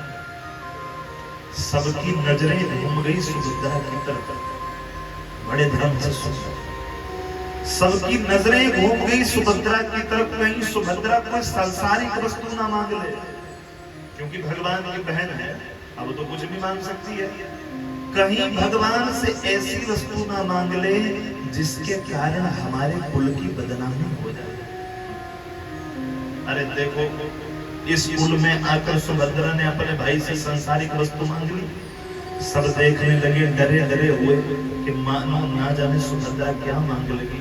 अबोध है बेचारी, ना जाने क्या मांगेगी। पर जबारी सुभद्रा के मांगने की आई। सुभद्रा कहने लगी, भैया यदि मुझे कुछ देना चाहते हो तो एक वरदान दो। बोले मांगो क्या मांगती हो। यदि भैया मुझे कुछ वरदान देना ही चाहते हो तो ऐसा वरदान दो, कृष्ण त्वदीयं पद पंकज पंजरान्ते अद्यैव विशतु मे मानसराज हंसः प्राण प्रयाण समय भवात पित्तैः कंठावरोधन विधो स्मरणं कुतस्ते। यदि आप मुझे पूछो ना तो मुझे भागवत जी का सबसे सुंदर श्लोक ये लगता है, और ये श्लोक मैं तो ये कहता हूँ कि सबको याद होना चाहिए। नित्य प्रति भगवान के आगे ये श्लोक का गायन करना चाहिए जो सुभद्रा ने मांगा। सुभद्रा कहने लगी भैया यदि कुछ देना ही चाहते हो तो ऐसा वरदान दो, कृष्णत्वदीयं पद पंकज पंजरान्ते अद्यैव विशतु मे मानसराज हंसः। ये जो तुम्हारे चरणों का घोंसला है ना, बड़े ध्यान से सुनो, ये जो तुम्हारे चरणों का घोंसला है ना, इसमें मेरा मन रूपी राजहंस आज ही जाकर कैद हो जाएगा। साधारण शब्दों में कहूं तो ये मांगा प्रभु, आज ही आपकी भक्ति मेरे मन में आकर विराजमान हो जाए, आज से ही मेरा मन आपके श्री चरणों की भक्ति में लग जाए और मुझे कुछ नहीं चाहिए। भगवान कहने लगे पगला गई है, अरे तेरी खेलने कूदने की उम्र और उस उम्र में तो मेरी भक्ति मांग रही है। अरे सुभद्रे, मुझसे मेरी भक्ति तो लोग तब मांगते हैं जब चला नहीं जाता। अंगम गलितम पलितम मुंडम दशम विहीनम जातम तुंडम, जब कमर में भी कुबड़ पड़ जाए, हाथ में सोटी धारण हो जाए, तब जाके लोग मांगते हैं कि प्रभु भक्ति दे दो। और तू बचपन में भक्ति मांग रही है। बोले प्रभु मैं इसलिए मांग रही हूँ कि प्राण प्रयाण समय कफवात पित्तैः, मैंने सुना है जब हमारे प्राण निकलते हैं ना तो हमारा गला कफ से भर जाता है, और इस बात के हर शास्त्र प्रमाण है। गरुड़ पुराण पढ़ो, वो भी इस बात की गवाही देता है। जब मृत्यु का समय आता है तो गला कफ से भर जाता है। उस समय कोई बुलवाए कि बोलो राम, तो राम नहीं निकलता। फिर कोई बोले कि बोल भाई कृष्ण, नहीं निकलता। इसलिए भैया, इससे पहले कि वो स्थिति तुम्हारी बहन की है, आज से मेरे मन आपकी भक्ति में लग जाए। धन्य है सुभद्रा। सुभद्रा को वरदान देने के बाद बारी आई कुंती बुआ की। बुआ तू मांग, मेरे से क्या मांगती है? कुंती बुआ कहने लगी, केशव यदि मुझे कुछ देना ही चाहता है ना तो मुझे ये वरदान दे कि सारी दुनिया का दुख ये रखी झोली मेरी झोली में डाल दे। भगवान कहने लगे बुआ क्या बोल रही है? अरे जहां तक मैं तुझे जानता हूं, बचपन से लेकर आज तक तूने एक दिन भी सुख का नहीं देखा, एक घड़ी भी आज तक तूने सुख की नहीं देखी, और आज जब सुख का समय आ गया तो मेरे से दुख मांग रही है, क्यों?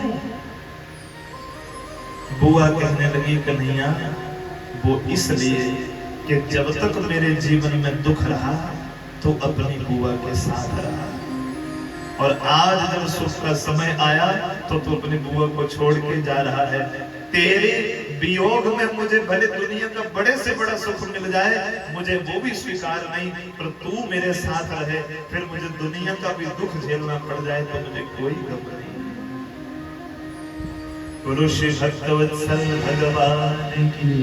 आओ, कुंती बुआ ने जो गाया वो शब्द मेरे साथ मिलके गुनगुनाना। कहना प्रभु तू जिन्ने मर्जी दुख दे ले, दुख सहन दी आदत पै गई है। सबको गाना पड़ेगा। दुख सहन की आदत पै गई है। ये इसलिए नहीं कि भगवान दुख देते हैं, ये इसलिए कि प्रभु जीवन में दुख मिले सुख मिले जो मर्जी मिले, पर बस आपका प्रेम मेरे हृदय से दूर ना हो। इसलिए मेरे साथ गाना, तू जिन्ने मर्जी दुख दे ले दुख सहन दी आदत पै गई है तू जिन्ने मर्जी दुख दे ले दुख सहन दी आदत पै गई है तू जिन्ने मर्जी दुख दे ले दुख सहन दी आदत पै गई है तू जिन्ने मर्जी दुख दे ले दुख सहन दी आदत पै गई है ओ कान्हा तैनू की कहना ओ कान्हा तैनू की कहना वे कान्हा तैनू की कहना वे कान्हा तैनू की कहना सब सहन दी आदत पै गई है जिन्ने मर्जी दुख दे ले दुख सहन दी आदत पै गई है तू जिन्ने मर्जी दुख दे ले दुख सहन दी आदत पै गई है जिन्ने मर्जी दुख दे ले दुख सहन दी आदत पै गई है तू जिन्ने मर्जी दुख दे ले दुख सहन दी आदत पै गई हरे है मेरे मेरी नानी की सेवा करते हुए हरे कृष्ण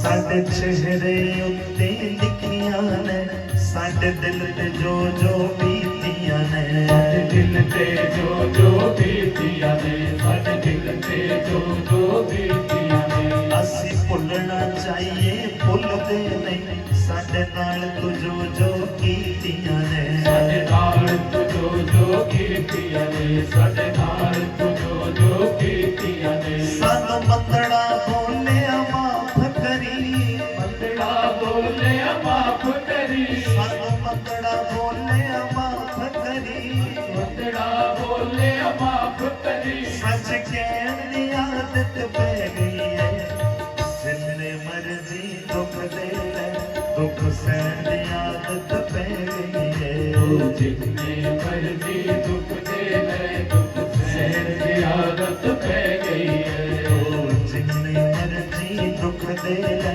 दुख सहन दी आदत पै गई है तू जिन्ने मर्जी दुख दे ले दुख सहन दी आदत पै गई है ਅਸੀਂ ਕੱਲੇ ਹਾਂ ਤੇ ਕੀ ਹੋਇਆ ਤੂੰ ਖੁਸ਼ ਬਸ ਨਾਲ ਰਹੀ ਪਾਉਂਦੇ ਤੂੰ ਖੁਸ਼ਮਸ ਨਾਲ ਰਖੀ ਪਾਵੇ ਤੂੰ ਖੁਸ਼ਮਸ ਨਾਲ ਰਖੀ ਪਾਵੇ ਸਾਨੂੰ ਤੇਰੇ ਤੇ ਕੋਈ ਦੋਸ਼ ਨਹੀਂ ਅਸੀਂ ਮਾੜਿਆ ਸ਼ਾਮ ਨਸੀਬਾਂ ਦੇ ਅਸੀਂ ਮਾੜੇ ਅਸਾਮ ਨਸੀਬਾਂ ਦੇ ਅਸੀਂ ਮਾੜੇ ਅਸਾਮ ਨਸੀਬਾਂ ਦੇ ਅਸੀਂ ਬਣ ਕੇ ਕੰਧਾਂ ਰੇਤ ਦੀਆਂ ਬਣ ਕੇ ਕੰਧਾਂ ਰੇਤ ਦੀਆਂ ਅਸੀਂ ਬਣ ਕੇ ਕੰਧਾਂ ਰੇਤ ਦੀਆਂ ਬਣ ਕੇ ਕੰਧਾਂ ਰੇਤ ਦੀਆਂ ਸਾਨੂੰ ਟੈਣ ਦੀ ਆਦਤ ਪੈ ਗਈ ਹੈ ਜਿੰਨੇ ਮਰਜੀ ਦੁੱਖ ਦੇ ਲੈ ਦੁੱਖ ਸਹਿਣ ਦੀ ਆਦਤ ਪੈ ਗਈ ਹੈ ਤੂੰ ਜਿੰਨੇ ਮਰਜੀ ਦੁੱਖ ਦੇ ਲੈ ਦੁੱਖ ਸਹਿਣ ਦੀ ਆਦਤ ਪੈ ਗਈ ਹੈ ਜਿੰਨੇ ਮਰਜੀ ਦੁੱਖ ਦੇ ਲੈ ਦੁੱਖ ਸਹਿਣ ਦੀ ਆਦਤ ਪੈ ਗਈ ਹੈ ਤੂੰ ਜਿੰਨੇ ਮਰਜੀ ਦੁੱਖ ਦੇ ਲੈ ਦੁੱਖ ਸਹਿਣ ਦੀ ਆਦਤ ਪੈ ਗਈ ਹੈ ਸਾਡੇ ਹਿੱਸੇ ਵਿੱਚ ਜੋ ਆਈਆਂ ਨੇ ਚੋਟਾਂ ਤੇ ਨਾਕਾਮੀਆਂ ਨੇ ਚੋਟਾਂ ਤੇ ਨਾਕਾਮੀਆਂ ਨੇ ਚੋਟਾਂ ਤੇ ਨਾਕਾਮੀਆਂ ਨੇ ਕੀ ਕਰੀਏ ਸਾਡੇ ਕਰਮਾਂ ਵਿੱਚ ਰੁਸਵਾਈਆਂ ਤੇ ਬਦਨਾਮੀਆਂ ਨੇ ਰੁਸਵਾਈਆਂ ਤੇ ਬਦਨਾਮੀਆਂ ਨੇ ਰੁਸਵਾਈਆਂ ਤੇ ਬਦਨਾਮੀਆਂ ਨੇ ਸਾਨੂੰ ਮੇਲੇ ਚੰਗੇ ਲੱਗਦੇ ਨਾ ਇਹ ਚੰਗੇ ਲੱਗਦੇ ਨਾ ਸਾਨੂੰ ਮੇਲੇ ਚੰਗੇ ਲੱਗਦੇ ਨਾ ਮੇਲੇ ਚੰਗੇ ਲੱਗਦੇ ਨਾ ਪੱਖ ਰਹਿਣ ਦੀ ਆਦਤ ਪੈ ਗਈ ਹੈ ਜਿੰਨੇ ਮਰਜੀ ਦੁੱਖ ਦੇ ਲੈ ਇਹ ਆਦਤ ਪੈ ਗਈ ਹੈ ਉਹ ਜਿੰਨੇ ਮਰਜੀ ਦੁੱਖ ਦੇ ਲੈ ਦੁੱਖ ਸਹਿਣ ਦੀ ਆਦਤ ਪੈ ਗਈ ਹੈ ਉਹ ਕਾਨਾ ਤੈਨੂੰ ਕੀ ਕਹਿਣਾ का ना तनु की कहना, वेका ना तेनु की कहना, का ना तनु की कहना, सब सैन की आदत पै गई है। जिन्ने मर्जी तू जिन्ने मर्जी दुख दे ले, सच कहन दी आदत पै गई है, पकड़न दी आदत पै गई है। तू जिन्ने मर्जी दुख दे ले, दुख सहन दी आदत पै गई है। तो जितने मर्जी दुख दे ले, दुख सहन सहन दी आदत पै गई है। गुरु शिवांगी बिहारी लाल की जय, श्री भक्तवत्सल भगवान की जय, श्री राधा माधव सरकार की जय। कुंती बुआ ने कहा प्रभु देना चाहते हो तो सारी दुनिया का दुख मेरी झोली में डाल दो। भगवान कहने लगे बुआ भोजनालय में जाओ तो वहां भोजन मिलता है, विद्यालय में जाओ तो वहां विद्या मिलती है। अरे संसार दुखालय है। संसार को क्या कहा गया शास्त्रों में?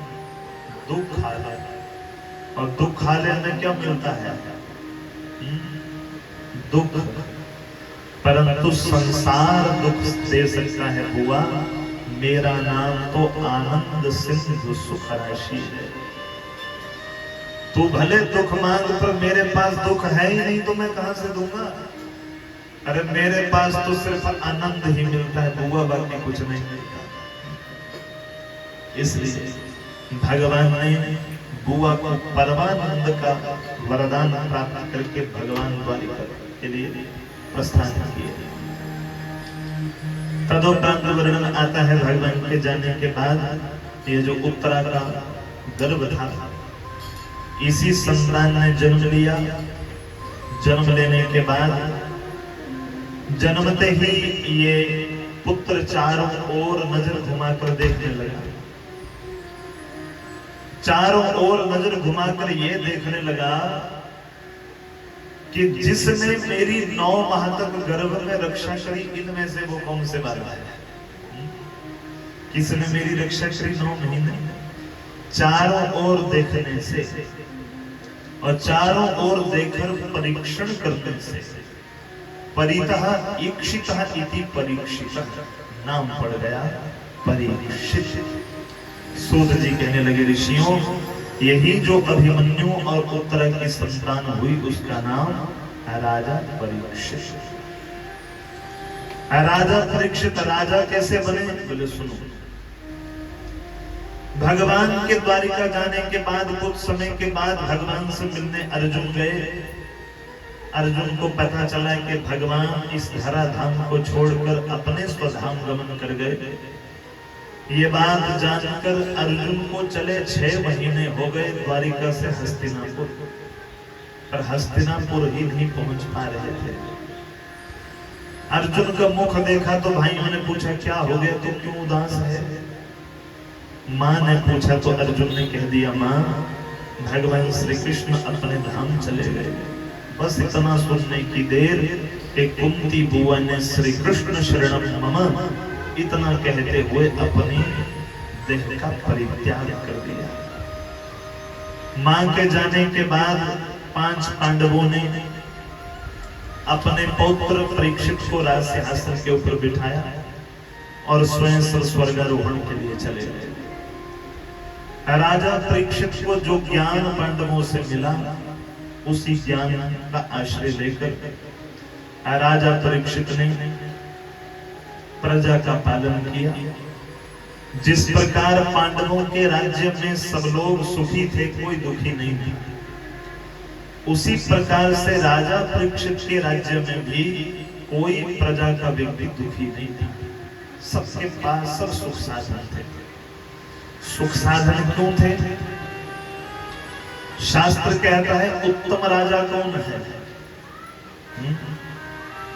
उत्तम राजा वो है जो राजा बनने के बाद समय समय पर अपनी प्रजा से मिलने, अपनी प्रजा का दुख दर्द जानने आता रहे।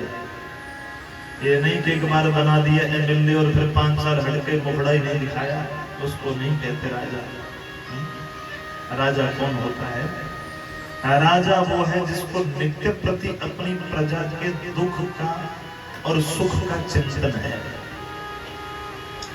हमारे हिमाचल प्रदेश में इतनी बड़ी त्रासदी हो गई इस वर्ष, कितने लोग बेघर हो गए, कितने लोग ऐसे हैं जिनका सब कुछ बह गया। एक गांव की वीडियो तो मैंने देखी, बेचारे रात को चुपचाप घर में सो रहे थे। रात को 2 बजे घर में कुत्ता भौंका तो सोचा कि ना जाने बाहर चल के देखो क्या हुआ होगा। बाहर चल के देखा तो इतना पानी का बहाव ना जाने कहां से आया, और वो सब गांव के लोग परनाला पार करके जो सुरक्षित स्थान पर पहुंचे, अपनी ही आंखों से उन लोगों ने अपने घरों को बहते हुए देखा। उनके घरों में सब कुछ बह गया। जो 2 कपड़े ऊपर पहने थे ना शरीर पे, बस वही, और बाकी सब कुछ चला गया। ऐसे समय में कौन कौन उन लोगों के साथ खड़े हैं, ये ज्यादा महत्वपूर्ण है। वोट मांगने सारे पैर छूते हैं। जब इलेक्शन का समय हो तो सारे आते हैं पैर छूने, अम्मा जी, बुआ जी, मासी जी, ख्याल रखना। और जो बन गए तो उसके बाद फिर बेचारी बुआ, मासी वो सब रह गई, 5 साल इंतजार करती, आएगा बेचारा हमारा भतीजा, हमारा भांजा, फिर मुड़ के नहीं आया 5 साल, उसको राजा नहीं कहते। राजा परीक्षित समय समय पर अपनी प्रजा का निरीक्षण करने जाते हैं। कोई मेरी प्रजा में दुखी तो नहीं, किसी को किसी चीज की आवश्यकता तो नहीं। एक दिन राजा परीक्षित गए प्रजा का निरीक्षण करने, तो उन्होंने क्या देखा? एक गौ माता और एक बैल। ये जो वृषभ देवता है, बैल है, ये एक पैर के ऊपर खड़ा है और पास में एक गौ माता खड़ी है, और इन दोनों को एक काले रंग का पुरुष काले वस्त्र धारण किए हुए छड़ी के साथ दोनों को पीट रहा है, और ये दोनों विलाप कर रहे हैं। राजा परीक्षित ने देखा तो हैरान हो गए। अरे मेरे राज्य में गौ माता और बैल के ऊपर अत्याचार ये कब से होने लगा भाई? राजा परीक्षित तुरंत अपने रथ से उतरे और सबसे पहले जाकर वृषभ देवता को पूछा, महाराज आप कौन हैं और ये पुरुष कौन है जो आपको पीट रहा है? क्यों पीट रहा है? ये जो बैल थे ये कोई बैल नहीं है, धर्म था। और जो गौ माता का रूप बनाकर आई थी वो पृथ्वी मैया थी, धरती मां थी। धर्म जो बैल रूप बनाकर आया था, जब इनसे पूछा महाराज आपको ये क्यों मार रहा है, किस अपराध से?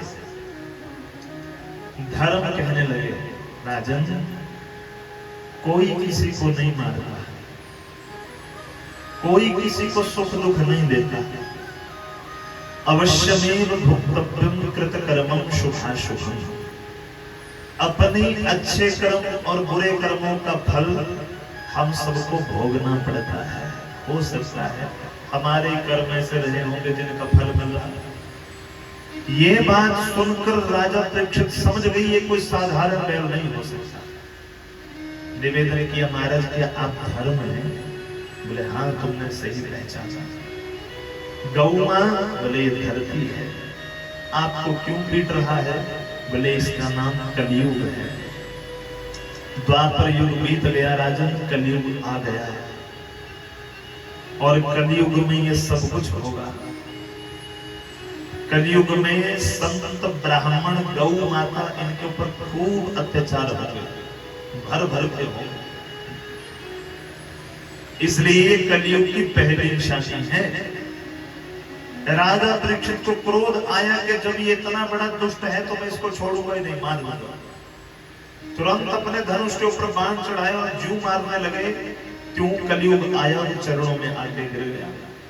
हाँ राजन, आपके कुल में शरण में आए हुए भले शत्रु भी हो, उसके ऊपर प्रहार नहीं करते। इसलिए मैं आपकी शरण में आया हूं, मेरी रक्षा करिए, मुझे मारो मत। राजन, 4 युग भगवान ने बनाए, सतयुग, द्वापर, त्रेता युग, द्वापर और कलयुग, और इनके आने और जाने का समय भी बनाया। सबकी, हर युग की अपनी अपनी आयु है। तो द्वापर युग बीत गए और मेरे आने का समय हो गए, इसमें मेरा क्या दोष? बोले तो ऐसा करो, फिर तेरे में ऐसे ऐसे अवगुण हैं तो तू मेरे राज्य में नहीं रहेगा, मेरे राज्य से दूर हो जा। कलयुग कहने लगा, महाराज जाऊं तो कहां जाऊं? सारी धरती पर तो आपका ही एक छत्र राज्य है, फिर कहां जाऊं मैं? ये तो बाद में इस धरती के विभाजन हुए।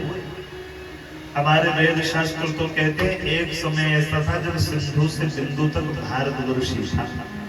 अजनाब जिसका नाम बाद में भारतवर्ष नाम था। क्या करूं महाराज, मैं कहां जाऊं? राजा परीक्षित कहने लगे, चलो फिर ऐसे नहीं मानता तो मैं तुझे रहने के लिए 4 स्थान देता हूं। उन 4 स्थानों के बीच में जाकर तू डेरा लगा के बैठ जा। कौन कौन से स्थान दिए?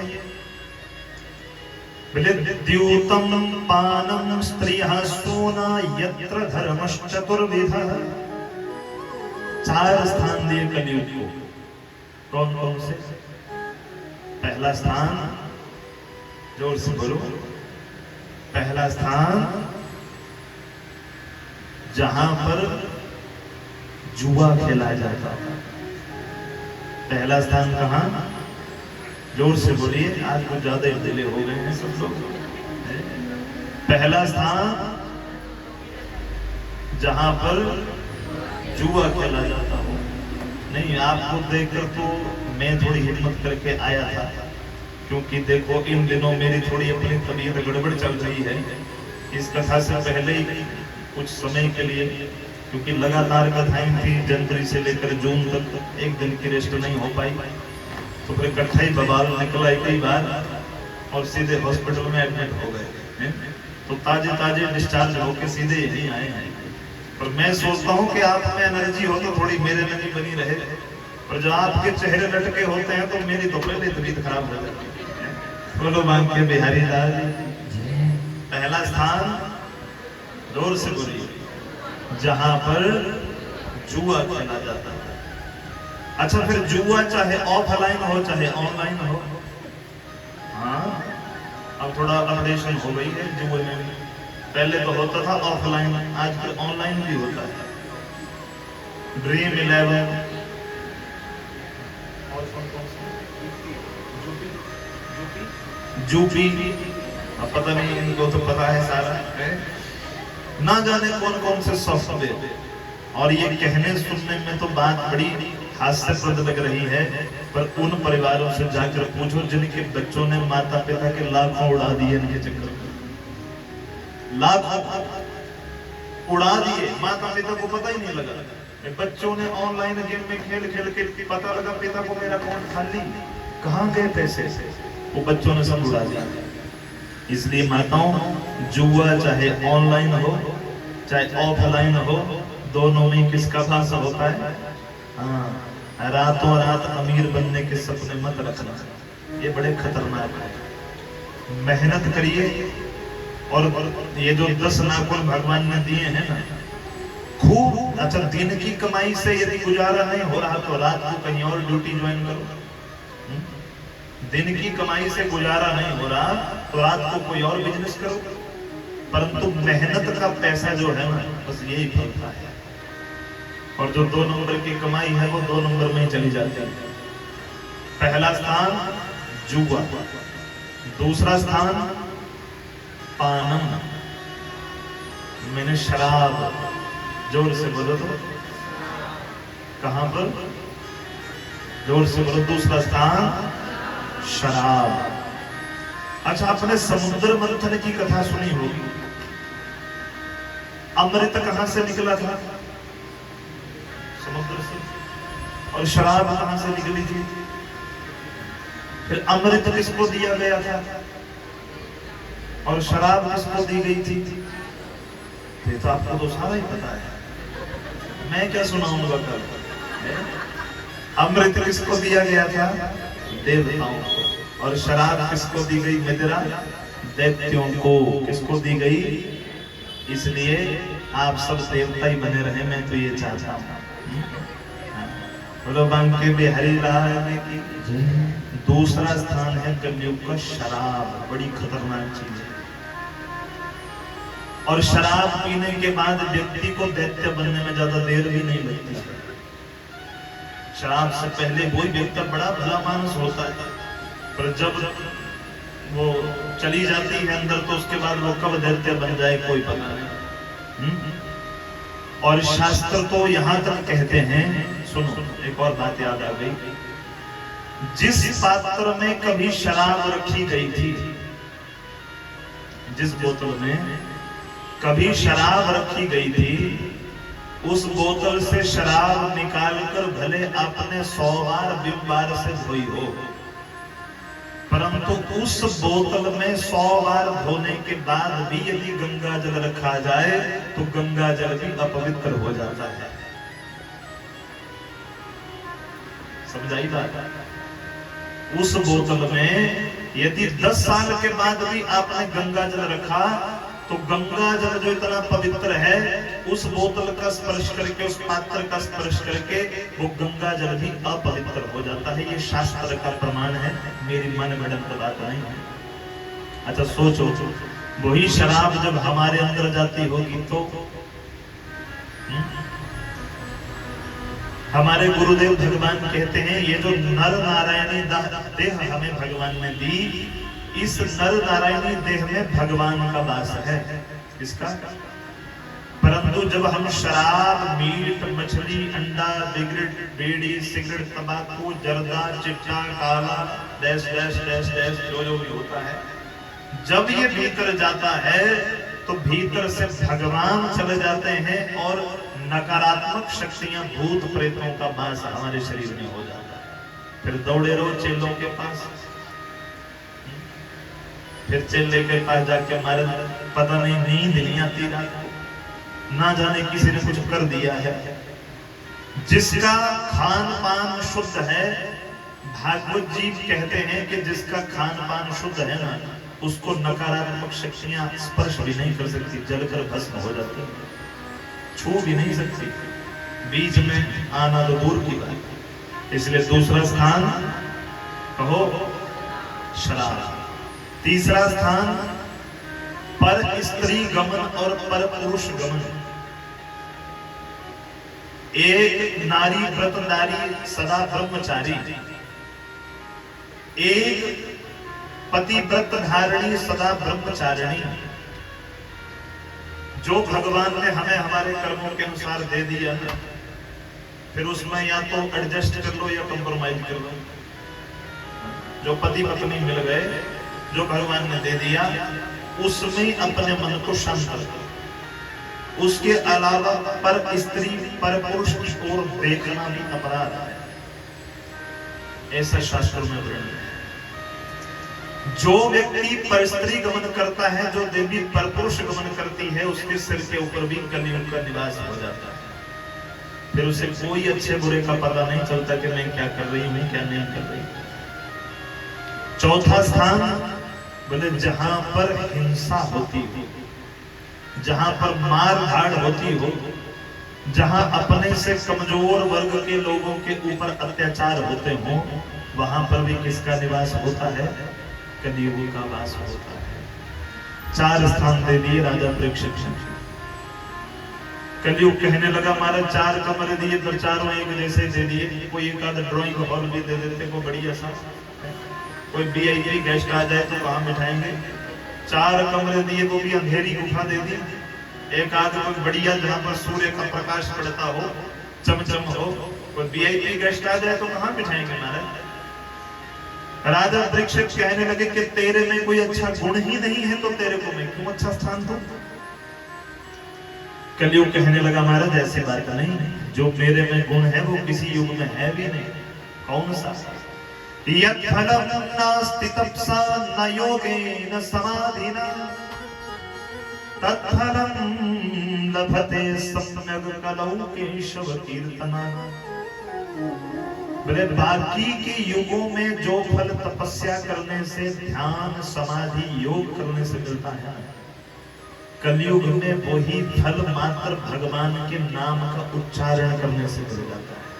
सोचो कितना शॉर्टकट फार्मूला मिल गया कलयुग में।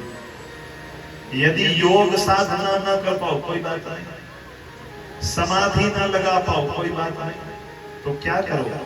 फिर बोले चलते फिरते उठते बैठते सोते जगते नहाते खाते हर समय भगवान का नाम हमारे भीतर जपता रहना चाहिए, चलता रहना चाहिए, बस इसी से मुक्ति हो जाएगी। बोले इतना अच्छा गुण है तेरे अंदर? बोले हाँ महाराज। बोले ठीक है, तो इस गुण के ऊपर रीझ कर मैं तुझे एक और स्थान देता हूँ। पांचवा कौन दिया? जोर से बोलिए। सोने में। किसमें दिया? सोना मतलब सोने वाला सोना नहीं, गोल्ड वाला सोना नहीं, जो सोने में स्थान दे दिया तो फिर क्या करें महाराज? अगर उसको पहनना छोड़ दें? यहाँ तो माताओं के कान में सोना, नाक में सोना, गले में सोना, हाथ में सोना, पैर में सोना, तो क्या करें? पंडित जी कल सारा ही उतार के आए। ना ना ना, सुनो, सोने के बीच में कलयुग का वास है, इसमें कोई संदेह नहीं। परंतु अर्जुन को ज्ञान देते देते भगवान ने श्रीमद् भगवत गीता में कहा, धातु नाम कांचनो अस्मि। सब धातुओं के बीच में मैं, मुझे क्या जान? मैं सोना हूं।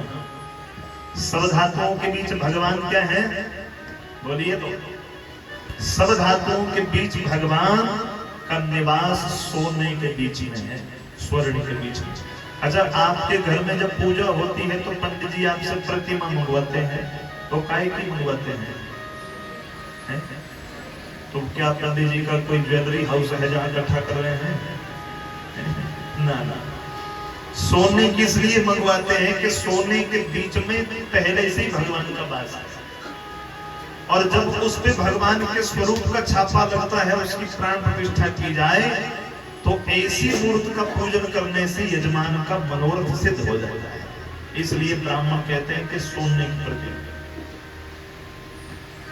तो फिर ये बात समझ नहीं आई वेद व्यास जी से किसी ने पूछा कि सोने में भगवान भी और सोने में कलयुग भी, ये कोई बात समझ नहीं आई। बोले सुनो, सोने के बीच में भगवान है, पर कौन से सोने में? जो सोना ईमानदारी से कमाया गया हो, जो सोना ईमानदारी की कमाई से खरीदा गया हो, उस सोने में किसका निवास होता है? किसका?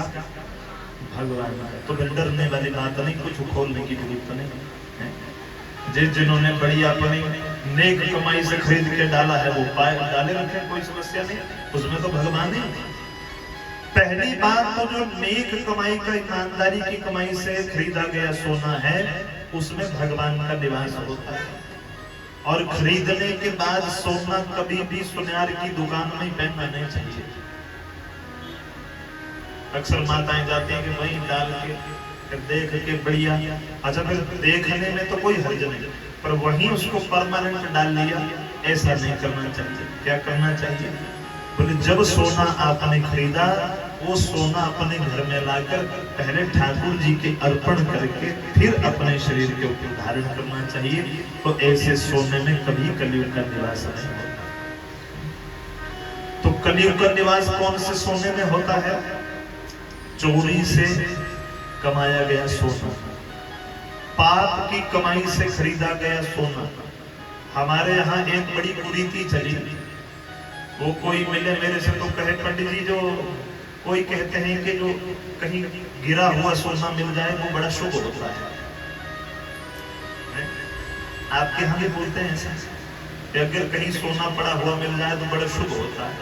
मैंने कहा माता शुभ तो नहीं होता, पर यदि वो सोना कहीं पाप की कमाई का हुआ ना तो फिर तेरा नंबर लगेगा ही लगेगा, फिर बचने वाली नहीं है। हाँ? पता नहीं किसका गिरा है, क्या पता उसका पाप की कमाई का है कि ईमानदारी की कमाई का है।